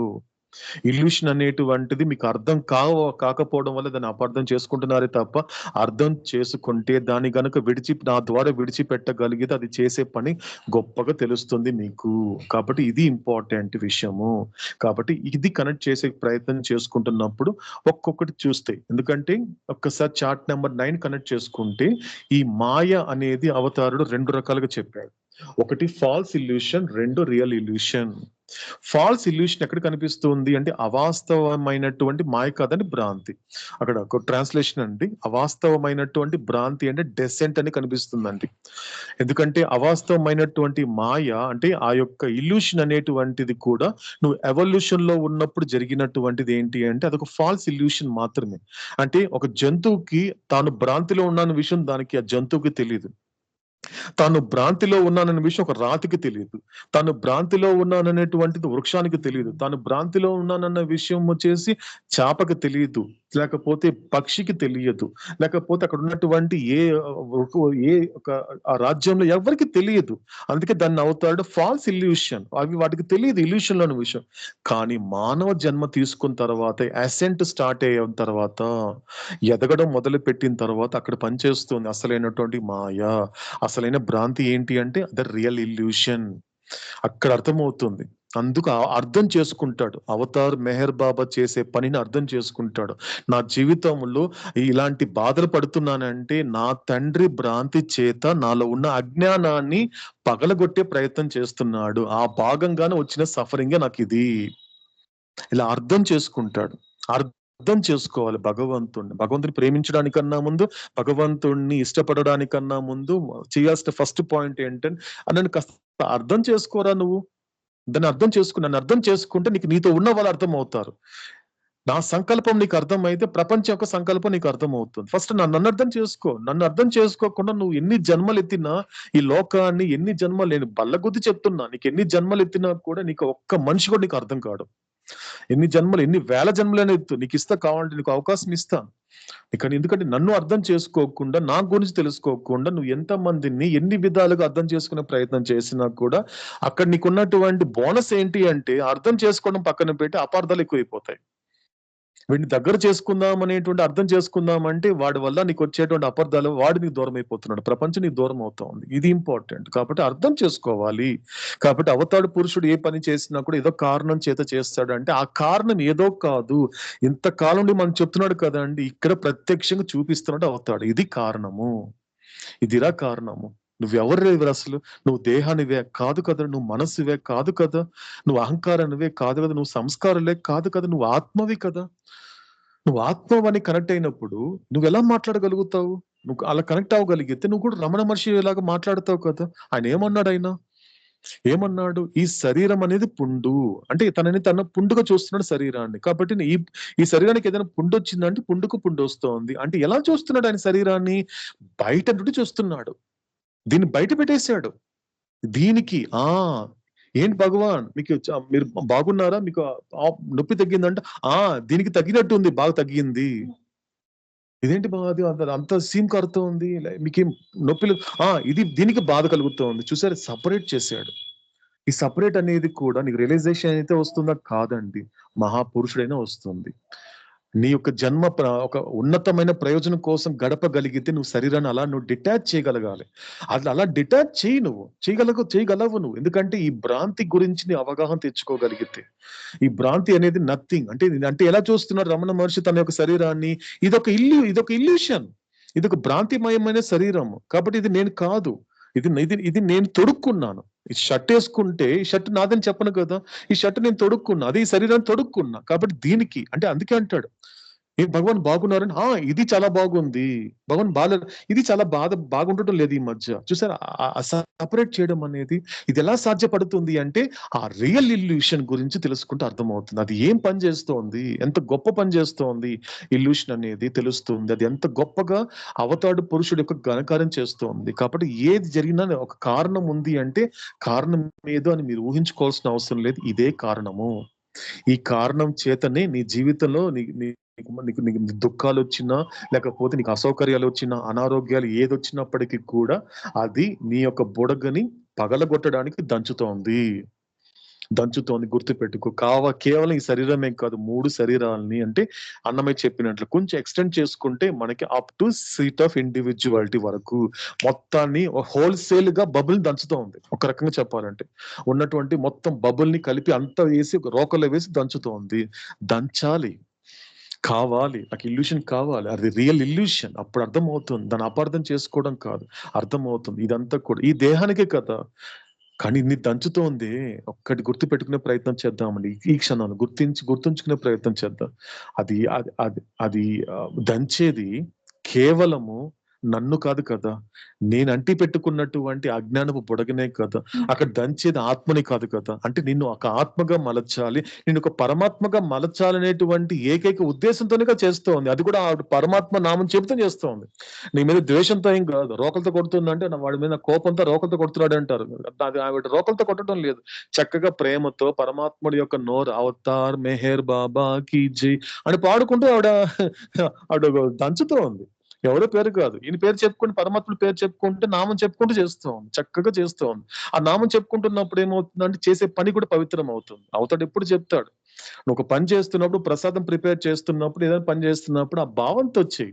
ఎందుకంటే ఒక పొరపాటును నువ్వు ప్రసాదం ప్రిపేర్ చేస్తున్నప్పుడు నీకు సంబంధించిన ఆలోచనలు గనుక నీ వేరే ఆలోచనలు, వాళ్ళ ఇబ్బంది, వీళ్ళ ఇబ్బంది, అబ్బా వీళ్ళకి అనవసరంగా పెట్టాలా, ఇదేంటి నాకు ఊరికి పని పెడుతున్నారు అనే ఉద్దేశంతో గనుక నువ్వు చేస్తే మాత్రం ఖచ్చితంగా అది తిన్న వాళ్ళకి జీర్ణం అవ్వదు.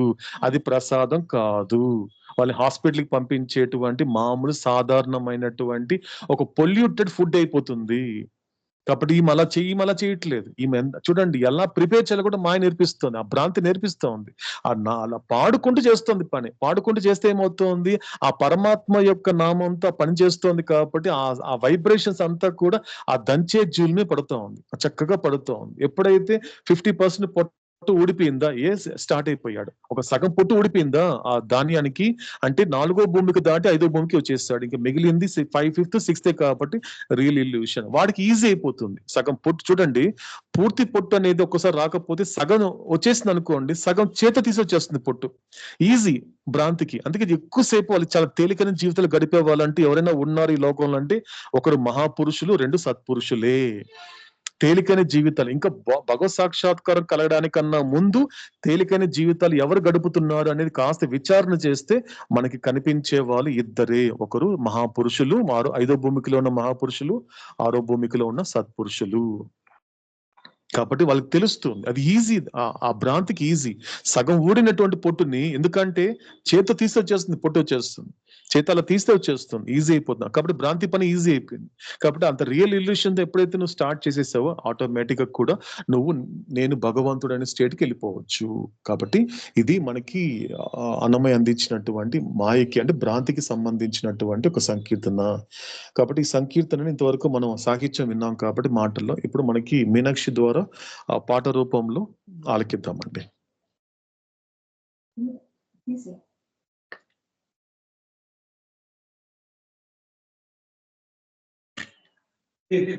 శాశ్వత ప్రీతం అవతార్ మెహర్ బాబా की जय।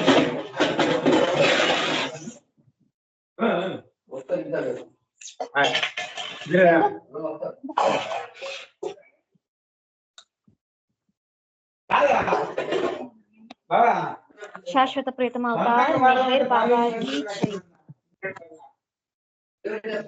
హరి శాశ్వత ప్రీతం అవతార్ మెహర్ బాబా की जय। పరమాత్ముని ఓరా పాడుచు తిరుదరుడగతోసి దంచి మాయా। పరమాత్ముని నోరా పాడుచు తిరుదరుడగతోసి దంచి మాయా।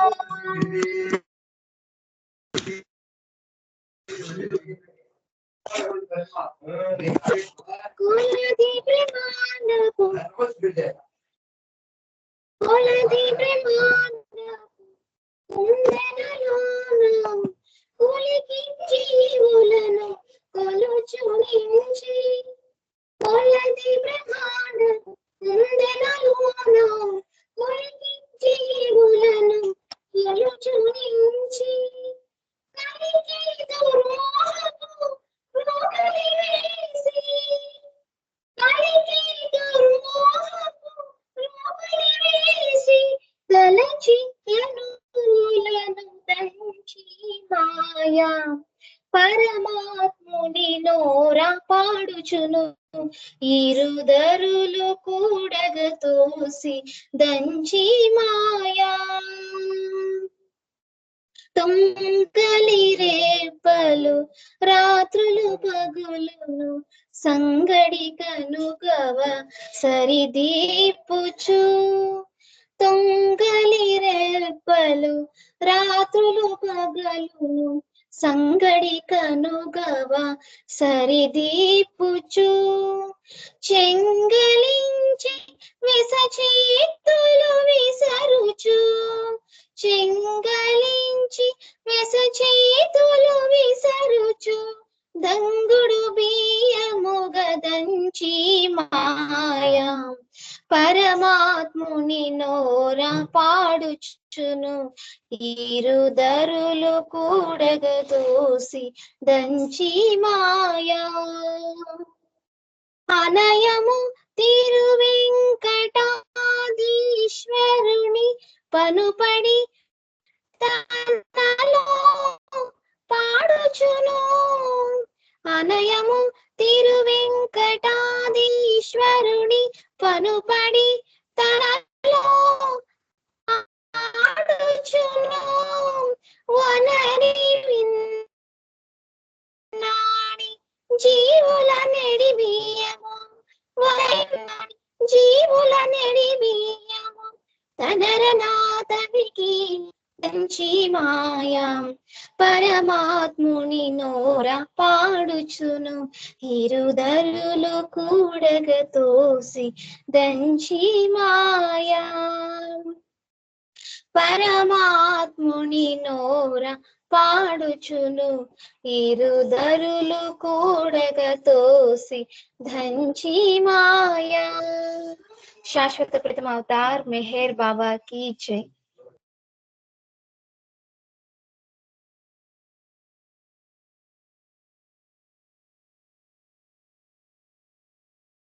ఓకేనండి. సో ఆ విధంగా పాట రూపంలో అలా ఉంటుంది మనకి అన్నమయ్య సంకీర్తన. సో సో ఈ విధంగా చేసిన తర్వాత అవతాడు చెప్పినటువంటి ఒక కంక్లూషన్ వర్డ్స్ కూడా ఆలకించే ప్రయత్నం చేద్దాము. సో ఇక్కడ దాని గురించి ఒక భ్రాంతి గురించి అంటే భ్రాంతికి సంబంధించినటువంటి మూలమైనటువంటి ఇక్కడ మాత్రం మాయ గురించి అవతాడు చెప్తున్నాడు. ఫస్ట్ ఇంపార్టెంట్ ఇక్కడ మాత్రం, ఎందుకంటే ఆ భ్రాంతికి ఇంపార్ట్ అయినటువంటి మూలమైనటువంటి ఆ మాయ గురించి చెప్తూ ఇక్కడ ఏం చెప్తున్నట్టు అవుతాడు, ఐ హావ్ యాక్టివేటెడ్, నేను ఒక నిర్దిష్టమైన ప్రయోజనం కోసం మాయ యొక్క యంత్రమును యాక్టివేట్ చేశాను. నేను ఒక నిర్దిష్టమైన ప్రయోజనం కోసమే మాయ యొక్క యంత్రమును యాక్టివేట్ చేశాను. వివిధమైన చర్యల చేత దాటి 1001 అనుభవం కలిగి ఉండమని మానవాళికి అనుమతించాను. సమూహమంతా ఆ మాయ నుండి చివరికి బయటపడతారు. ఎప్పుడైతే వారంతా దీన్ని గ్రహించినప్పుడు మాయ నుండి మాయ ద్వారా మానవాళికి విముక్తి చేసే లక్ష్యంతో ప్రదర్శించబడేలా తన అపరిమితమైన తెలివితో ఆడే గొప్ప ఆటలో భాగములే అని వారు కనుగొంటారు. అంటే ఈ భ్రాంతి ద్వారా, అంటే ఇక్కడ ఏ మాయ ద్వారా అయితే భ్రాంతి వచ్చిందో అలా చేయడానికి, అంటే ఎక్కడో చోట ఇక్కడ అవతార పురుషుడు ఆ మాయ అనే మెషిన్ ని యాక్టివేట్ చేశాడు. యాక్టివేట్ చేస్తున్నప్పుడు ఏంటి మనం చూసాం, ఒక చార్ట్ చూసాం, ఎవ్రీథింగ్ నథింగ్ అనే చార్ట్ చూసాం. ఏం చార్ట్ అది అంటే ఒరిజినల్ రియల్ ఎవ్రీథింగ్. భగవంతుడు పరమాత్మ ఎవరు అంటే ఒరిజినల్ రియల్ ఎవ్రీథింగ్, అంటే ఆది మూల వాస్తవమైనటువంటి సర్వస్వం అనేటువంటి పరమాత్మ యొక్క సమక్షంలో ఒక దానికి ప్లేస్ ఇచ్చాడు అవతారుడు. ఏం ప్లేస్ అది, ఏంటది, ఒరిజినల్ రియల్ నథింగ్, ఆది మూల వాస్తవమైనటువంటి శూన్యం, అదే మాయ. కాబట్టి అక్కడ ఎప్పుడైతే దాన్ని ఆ మిషన్ యాక్టివేట్ చేశాడు, అది పనిచేయడం మొదలుపెట్టింది. అలా పనిచేయడం మొదలు పెట్టినప్పుడు దాని నుండి వచ్చినటువంటి ఆ మిషన్ నుంచి వచ్చినటువంటి యాక్టివేషన్ చేసినప్పుడు వచ్చినటువంటి అసలైన పని ఏంటి అంటే భ్రాంతి.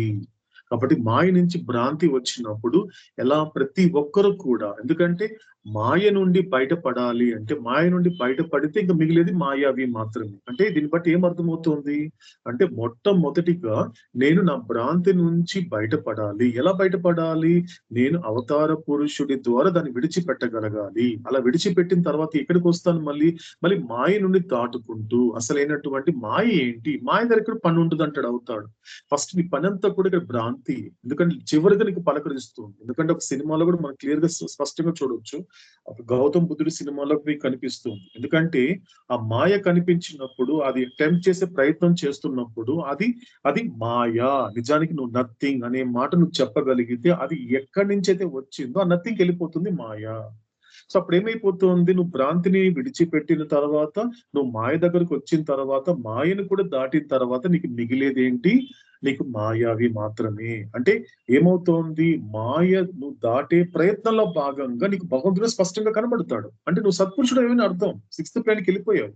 ఆరో భూమికలు ఏం జరుగుతుంది, సత్పురుషుడికి కళ్ళకు కట్టినట్టుగా ఎలాగైతే నువ్వు ఇంట్లో వాళ్ళని ఎంత స్పష్టంగా చూడగలుగుతున్నావు అంత స్పష్టంగా నువ్వు చూడగలుగుతున్నావు. ఎందుకంటే రామకృష్ణ పరమహంస గదాధర్గా ఉన్నప్పుడు, ఒక పూజారిగా ఉన్నప్పుడు, అలాగే అమ్మవారితో కాళికామాత అలాగే మాట్లాడాడు. అప్పటికి రియలైజేషన్ అవ్వలేదు ఆయన. అప్పుడు డైరెక్ట్ కాళికామాతతో మాట్లాడుకునేవాడు. తల్లిలాగా నేను తల్లికి చెప్తాను, తల్లితో మాట్లాడుతాను, అన్ని విషయాలన్నీ ప్రతి కూడా ఆవిడ సశరీరంగా వచ్చి మాట్లాడేది. ఇది ఊరికి అదేదో ఇమాజినేషన్ కాదు, జరిగిన సంఘటన అదంతా కూడా. అదేదో ఎవరు ఊహించి రాసింది కాదు, ఆయన స్వయంగా చెప్పాడు. ఆయన ఎందుకంటే ఆయన అబద్ధం చెప్పడు. రామకృష్ణ పరమహంస సద్గురు ఎప్పుడు కూడా అబద్ధాలు చెప్పడం అనేది జరగదు. ఎందుకంటే అందుకునే ప్రపంచం అబద్ధంగా అనిపిస్తుంది తప్ప అసలైన అందుకునే వాడికి అది నిజంగానే అనిపిస్తుంది. కాబట్టి అది నిజమే. కాబట్టి ఆయనకి ఎలా అంటే అప్పుడు ఆయన మాయని దాటే ప్రయత్నంలో పరమాత్మని డైరెక్ట్ గా చూస్తున్నాడు. కానీ అది కూడా అప్పటికి ద్వంద్వం అనేది ఉంటుంది. 6th ప్లేన్ కి వెళ్ళినప్పుడు కూడా ఇల్యూషన్ ఉంది కదా, మనకు చాట్ లో మనకు అవుతాడు చూపించాడు కదా, ఆల్ ఇల్యూషన్ లో ఉంది. కాబట్టి 6th ప్లేన్ కూడా ఒక రకంగా చెప్పాలంటే భ్రాంతియే. కానీ భ్రాంతిలో ఉన్నప్పటికీ కూడా, ఎందుకంటే అక్కడికి వెళ్ళేసరికి నువ్వు చూడవలసినటువంటి నీ భగవంతుడు సశరీరంగా కనబడతాడు. సీయింగ్ ఆఫ్ గాడ్, భగవంతుని దర్శనం నువ్వు చూస్తూనే ఉంటావు. కానీ అది కూడా నిజం కాదు. ఒక రకంగా దాని దాటి కూడా 7th ప్లేన్ కి వెళ్తే తప్ప. కాబట్టి ఇది ఇంపార్టెంట్. కాబట్టి ఏం జరుగుతోంది? ఫస్ట్ ఇంపార్టెంట్ అంటే ముందు నువ్వు నీ భ్రాంతిని నా ద్వారా విడిచిపెట్టాలి. తద్వారా నువ్వు భ్రాంతి నుంచి బయటపడతావు. ఆ తర్వాత వచ్చినటువంటి మాయను కూడా నువ్వు దాటే ప్రయత్నం చేస్తున్నప్పుడు అప్పుడు నీకు ఉన్నతమైన ప్రయోజనమైనటువంటి ఉన్నతమైన భూమికలోకి వెళ్తావు. అంటే అధమమైన భూమికలు అంటే ఏంటి? 1, 2, 3, 4. ఉన్నతమైన భూమికలు అంటే ఏమో హయ్యర్ ప్లేన్స్ అంటాడు అవుతాడు. అది 5th, 6th. అప్పుడు నీకు క్లియర్ గా కనిపిస్తుంది. కాబట్టి నీకు సమస్త మానవాళికి ఏం చేయాలనుకుంటున్నాడు? విముక్తి కలిగించాలనుకుంటున్నాడు. కాబట్టి ఇదంతా కూడా భగవంతుడు ఆడే ఆటలో భాగమే. భగవంతుడు నడిపించేటువంటి ఆటలో భాగం అనేటువంటి వాడు ఎవరు తెలుసుకుంటాడు? తెలివితో వాడు తెలుసుకుంటాడు. బుద్ధితో ఆలోచించిన వాడికి తెలుస్తుంది అని అవతారుడు మెషిన్ తో కంపేర్ చేస్తున్నాడు. అక్కడైతే ఎలాగైతే ఒక వ్యవసాయం చేస్తున్నాడు దంచే వ్యక్తితో ఎలాగైతే కంపేర్ చేశాడు అన్నమాట, ఇక్కడ ఒక అవతారుడు మెషిన్ తో కంపేర్ చేయడం జరుగుతుంది. ఇక్కడ ఇంకొక విషయం మనకి ఒక లాస్ట్ అండ్ ఫైనల్ గా ఒక చిన్న విషయం తెలుసుకొని మనకు ఈ యొక్క టాపిక్ ఈ మెహరోపాస్ మనం కంక్లూడ్ చేద్దామండి. సో లాస్ట్ వర్డ్ ఏంటంటే ఆయన కంక్లూషన్ చెప్పే వర్డ్ ఇది కొద్దిగా కాస్త శ్రద్ధ పెట్టి ఆలకించే ప్రయత్నం చేద్దాం. ఎందుకంటే ఇక్కడ ఏం చేస్తున్నాడు యాక్చువల్ గా అంటే అవతాడు ఏమంటున్నాడంటే దైవీక ఆటలో రెండింతలుగా మాయ చేత ప్రయోజనం నెరవేరుతుంది.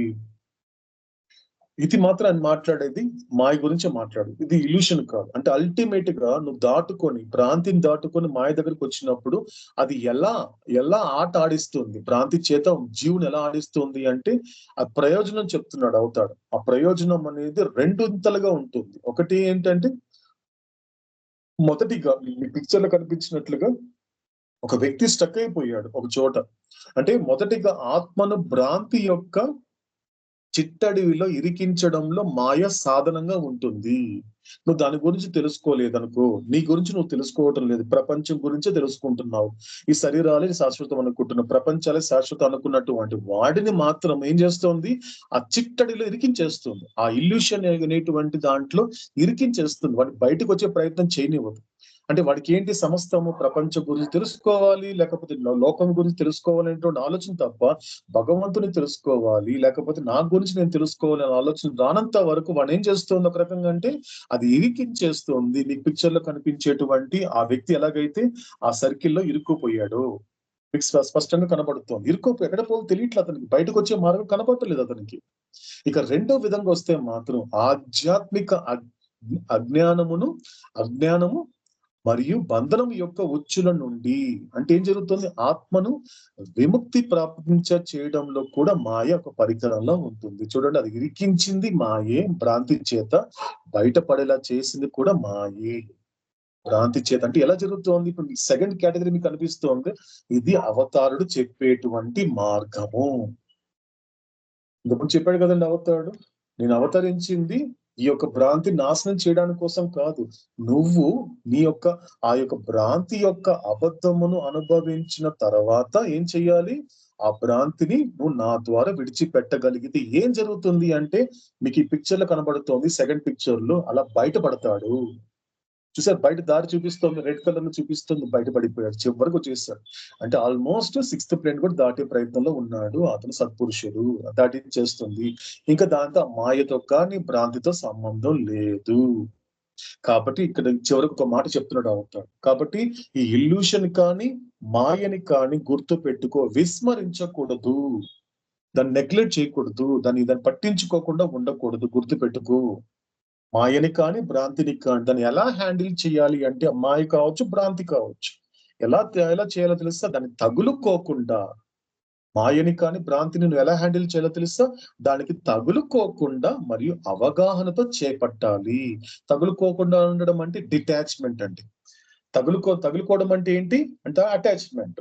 తగులుకున్నావు అనుకో అటాచ్మెంట్, అది ఈజీగా నీకు ఫస్ట్ చూపించినట్లుగా అలా మధ్యలో ఎటు పోకుండా దిక్కు మొక్కు లేకుండా ఒక చోట పడేస్తుంది, భ్రాంతి కానీ మాయ కానీ. కానీ ఇక్కడికి వచ్చేసరికి మాత్రము దానిని కనుక దానికి తగులుకోకుండా దానికి సంబంధించినటువంటి అండర్స్టాండింగ్ లేక అవేర్నెస్, ముందు చెప్పాడు కదండి మనకి, అవేర్నెస్ తో దాన్ని హ్యాండిల్ చేయాలి. అవేర్నెస్ తో ఇదంతా అబద్ధం అనే విధంగా అనుభవించాలి. అప్పుడు మాత్రమే నీకు సెకండ్ కేటగిరీలో పిక్చర్ లో కనిపిస్తున్నట్లుగా నువ్వు దీని నుంచి బయటపడతావు, భ్రాంతి నుంచి బయటపడతావు. మాయ నుంచి బయటపడిన తర్వాత నువ్వు ఎందుకోసం అయితే ప్రపంచానికి పంపబడ్డావు, అప్పుడు ఆ జీవితం అనేటువంటిది పూర్ణమవుతుంది, పరిపూర్ణమవుతుంది, సంపూర్ణమవుతుంది. కాబట్టి ఈ విషయం గుర్తుపెట్టుకో అని అవతారుడు ఇక్కడ చెప్పినటువంటి మాట. ఈ మాయ అనేటువంటి డెడికేషన్ గురించినటువంటి విషయాన్ని ఇప్పటితో కొంత ప్రస్తుతానికి కంక్లూడ్ చేస్తున్నాడండి. ఎటర్నల్ బెలవెడ్ అవతార్ మెహర్ బాబాకి జై.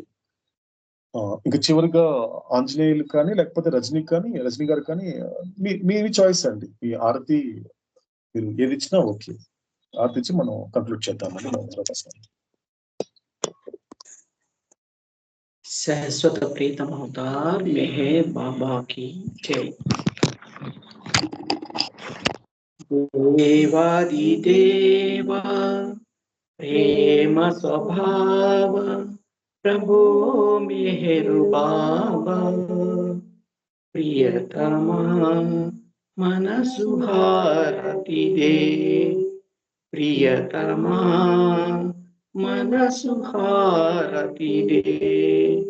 देवादिदेवा प्रेम स्वभाव प्रभो मेहरु बाबा प्रियतमा मनसु हारति दे, प्रियतमा मनसु हारति दे. प्रेम ज्योति మా హృది వెలిగించు, కామ క్రోధముల మది తొలగించు. దామను వీడక నిన్ను ప్రేమించు, దామను వీడక నిన్ను ప్రేమించు.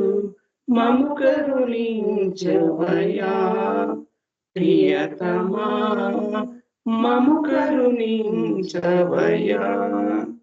దేవాదిదేవా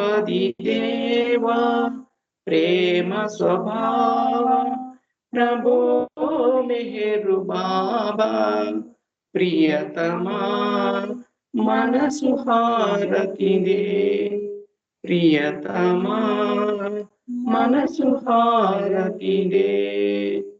నీ దివ్య నామమే మదని స్మరించు, నీ దివ్య రూపమే హృది తిలకించు. నీ దివ్య పదములే ఆరాధించు. మము కరుణించవయ్యా ప్రియతమా, మము కరుణించవయ్యా ప్రియతమా. దేవాదిదేవా ప్రేమ స్వభావ ప్రభో మెహరు బాబా ప్రియతమా మనసు హారతి దే, ప్రియతమా మనసు హారతి దే. అహంకారము హారతి కాగా ఇహమే పరమై ప్రకాశించగా, ఆహిసేను సాయుజము పొందగా, ఆహిసేను సాయుజము పొందగా. మము కరుణించవయ్యా ప్రియతమా మనసు హారతి దే, ప్రియతమా మనసు హారతి.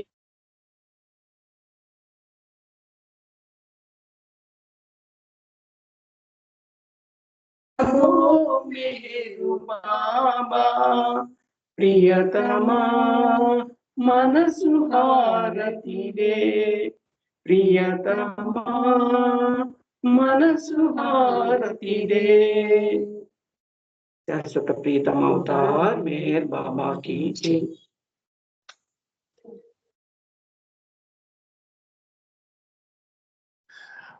ఓకేనండి. సో అండ్ కంక్లూషన్ లో సో ఎవరైనా చెప్పాలనుకుంటున్నారా, ఏదైనా మాట్లాడుకుంటున్నారా? ఏదైనా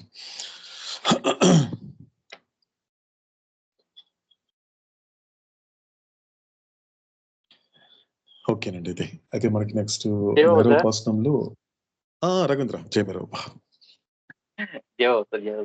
సార్ ఇది కొంచెం సార్ లాస్ట్ అది ఇక రెండవ విధముగా ఆధ్యాత్మిక అజ్ఞానము మరియు బంధనం యొక్క ఉచ్చులో నుండి ఆత్మను విముక్తిని ప్రాప్తింప చేయడంలో కూడా మాయ ఒక పరిక్రమంగా ఉంటుంది. అంటే ఇక్కడ ఆధ్యాత్మిక అజ్ఞానం అంటే సార్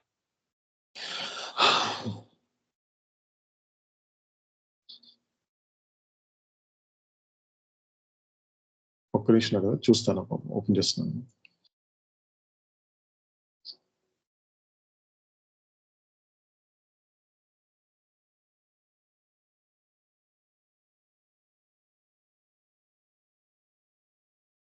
ఎస్, ఓకే. ఒక్కసారి మీరు ఇంగ్లీష్ చూడండి. ఇంగ్లీష్ చూద్దాం, ఫస్ట్ ఒరిజినల్ చూద్దాము. ఇంగ్లీష్ ఏం చెప్తున్నాడు అవుతాడు ఇక్కడ?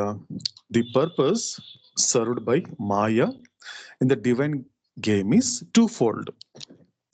కనిపిస్తుంది కదా రవీంద్ర? ఇంగ్లీష్ ఉంది కదా మనకి.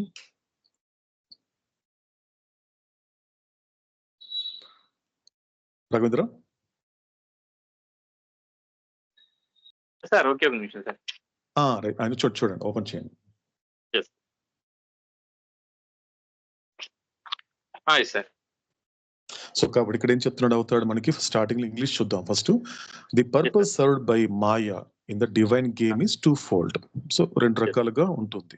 ఫస్ట్ ఏంటి మీకు పిక్చర్ లో కనిపిస్తున్నట్లుగా, it can be instrumental in entrapping the soul in the mazes of illusion. దాంట్లో ఎటు పోకుండా ఒక రకంగా బ్లాక్ చేసేస్తుంది, ఒక రకంగా అలా ఉపయోగపడుతుంది. అంటే సాధారణంగా మోస్ట్ సోల్స్ కి అలా జరుగుతుంది. అవతారు చెప్పినటువంటి విషయం ఏంటంటే మోస్ట్ సోల్స్ కి అలా జరుగుతుంది. ఇకపోతే సమ్ సోల్స్ కి, ఫ్యూ సోల్స్ కి, వాళ్ళ వెరీ ఫ్యూ సోల్స్ అవడానికి ఎలా కనెక్ట్ చేసుకుంటా అంటే, రెండోది ఏంటంటే it can also be instrumental in freeing the soul from the clutches of spiritual ignorance. Spiritual ignorance అంటే ఇక్కడ గుర్తుపెట్టుకోవాల్సిన విషయం ఏంటంటే, స్పిరిచువాలిటీకి వెళ్తున్నప్పుడు ఒక రకంగా, ఎందుకంటే ఇది దేనికి కనెక్ట్ చేసుకోవచ్చు అంటే రాఘవేంద్ర, ఇది ఒక రియల్ ఇల్యూషన్. ఇక్కడ స్పిరిచువల్ ఇగ్నోరెన్స్ అంటే ఇక్కడ స్పిరిచువల్ ఇగ్నోరెన్స్ అంటే ఆధ్యాత్మికమైన జ్ఞానం ఉంటుంది తప్ప అజ్ఞానం ఉండదు సాధారణంగా మామూలు తీసుకుంటే. కానీ ఇది ఇక్కడ ఈ ఇగ్నోరెన్స్ అనేది అక్కడ ఫాల్స్ ఇల్యూషన్ ఉన్నంత వరకు ఆ ఇగ్నోరెన్స్ కాదు. ఇది ఎటువంటి ఏంటిదంటే కూడా ఇట్ బిలాంగ్స్ టు, దేనికి సంబంధించింది అంటే రియల్ ఇల్యూషన్ కి సంబంధించింది. ఇది ఎలా ఉంటుంది అంటే 100% హయ్యర్ ప్లేన్స్ లో ఉన్న వాళ్ళని, హయ్యర్ ప్లేన్స్ లో ఉన్నతమైనటువంటి భూమికిలో ఉన్న వాళ్ళు, ఉన్నత ప్రయోజనం కోసం జీవించే వాళ్ళు ఉన్నారు కదా, వాళ్ళిద్దరే కదా ఉండేది. ఒకరు మహాపురుషులు, రెండోది సత్పురుషులు. సో వాళ్ళకి ఎటువంటి అజ్ఞానం ఉంది? ఒక స్పిరిచువల్ ఇగ్నోరెన్స్ వాళ్ళది. అంటే ఎలా అంటే దీన్ని బట్టి ఎలా అర్థం చేసుకోవాలంటే, నీకు ఇగ్నోరెన్స్ ఉందన్న విషయం కనుక నీకు తెలియదు అనుకో, అది మెటీరియల్ ఇగ్నోరెన్స్. అర్థమవుతుంది? వాళ్ళకి అవగాహన ఉంటుంది సార్, వాళ్ళకి 100% అనుభవం కూడా ఉంటుంది. అవగాహనతో కూడిన అనుభవము, అనుభవంతో కూడిన అవగాహన, అంటే ఆ రెండు మిళితమై ఉంటాయి తీసుకుంటే. అంటే వాళ్ళకు ఉండేది అంటే ఒక ఉన్నత ప్రయోజనం కోసం జీవించేటువంటి మహాపురుషుడు కావచ్చు, లేక సత్పురుషుడు కావచ్చు, వాళ్ళకు కూడా అజ్ఞానం ఉంటుంది. కానీ స్పిరిచువల్ ఇగ్నోరెన్స్ అంటే ఆ అజ్ఞానానికి సంబంధించిన అవేర్నెస్, మీరు చెప్పినట్లుగా అవేర్నెస్ ఉంటుంది కాబట్టి అది వాళ్ళకేమి ఇబ్బంది పెట్టదు.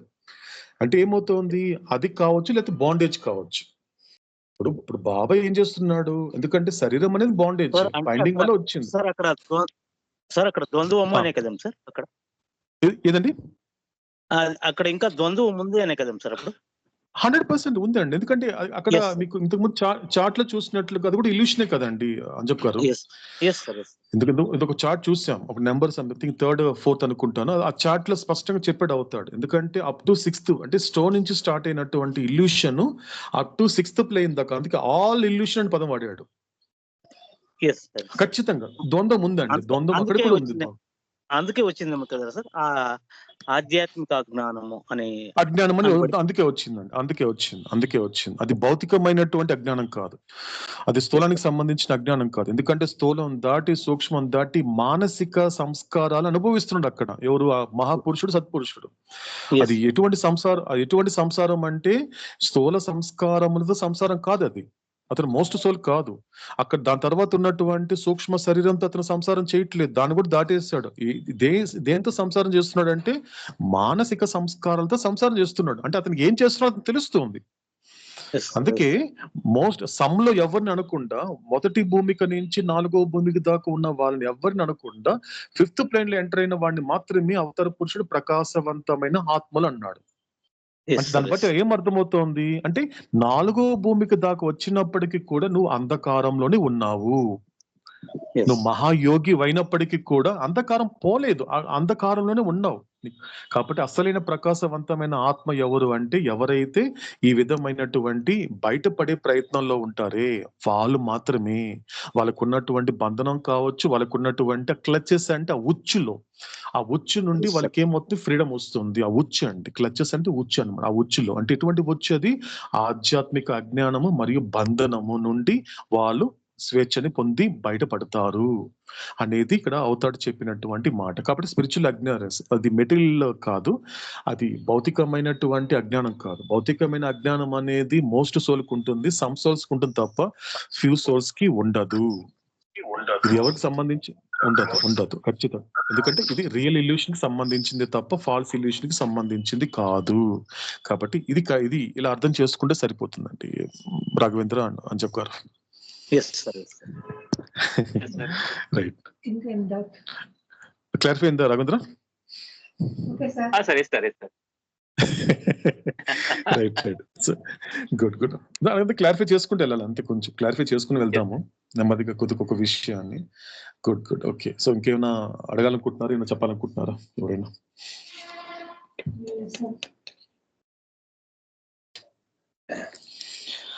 అయితే ఓకే డన్ అండి. అది సో కాబట్టి నెక్స్ట్ మేరోపాసనంలో మనకి డెడికేషన్ పే చేయండి కాబట్టి నెక్స్ట్ మేరోపాసనంలో అవతడ అవకాశం ఇస్తే మనం ఏది ఆలకించాలంటే ఆ చార్ట్స్, కంటెంట్స్, తర్వాత ముందు మాట. ఆ ముందు మాట అనేది డాన్ స్టీవెన్స్, తర్వాత అక్కడ ఉన్నటువంటి ఐవి జ్యూస్ చెప్పినటువంటి, అంటే ఆ ప్రిపరేషన్ జరుగుతున్నప్పుడు వాళ్ళు చెప్పినటువంటి మాటలు కూడా ఆ ముందు మాటలు వస్తుంది. దాన్ని ఒకవేళ అవతార అవకాశం ఇస్తే అది కూడా ఆలకించే ప్రయత్నం చేద్దామండి నెక్స్ట్ మేరోపాసనంలో. కాబట్టి నెక్స్ట్ ఇప్పుడు మేరోపాసనం తిరిగి కలుసుకునేంత వరకు ఓ అవతార పురుషుడా, లోకమును కాకుండా నిన్ను అర్థం చేసుకునేలా, లోక సంకల్పము కాకుండా నీ సంకల్పమును అర్థం చేసుకునేలా నన్ను మలుచు. శాశ్వత ప్రియతమ అవతార్ మెహర్ బాబా కీ జై.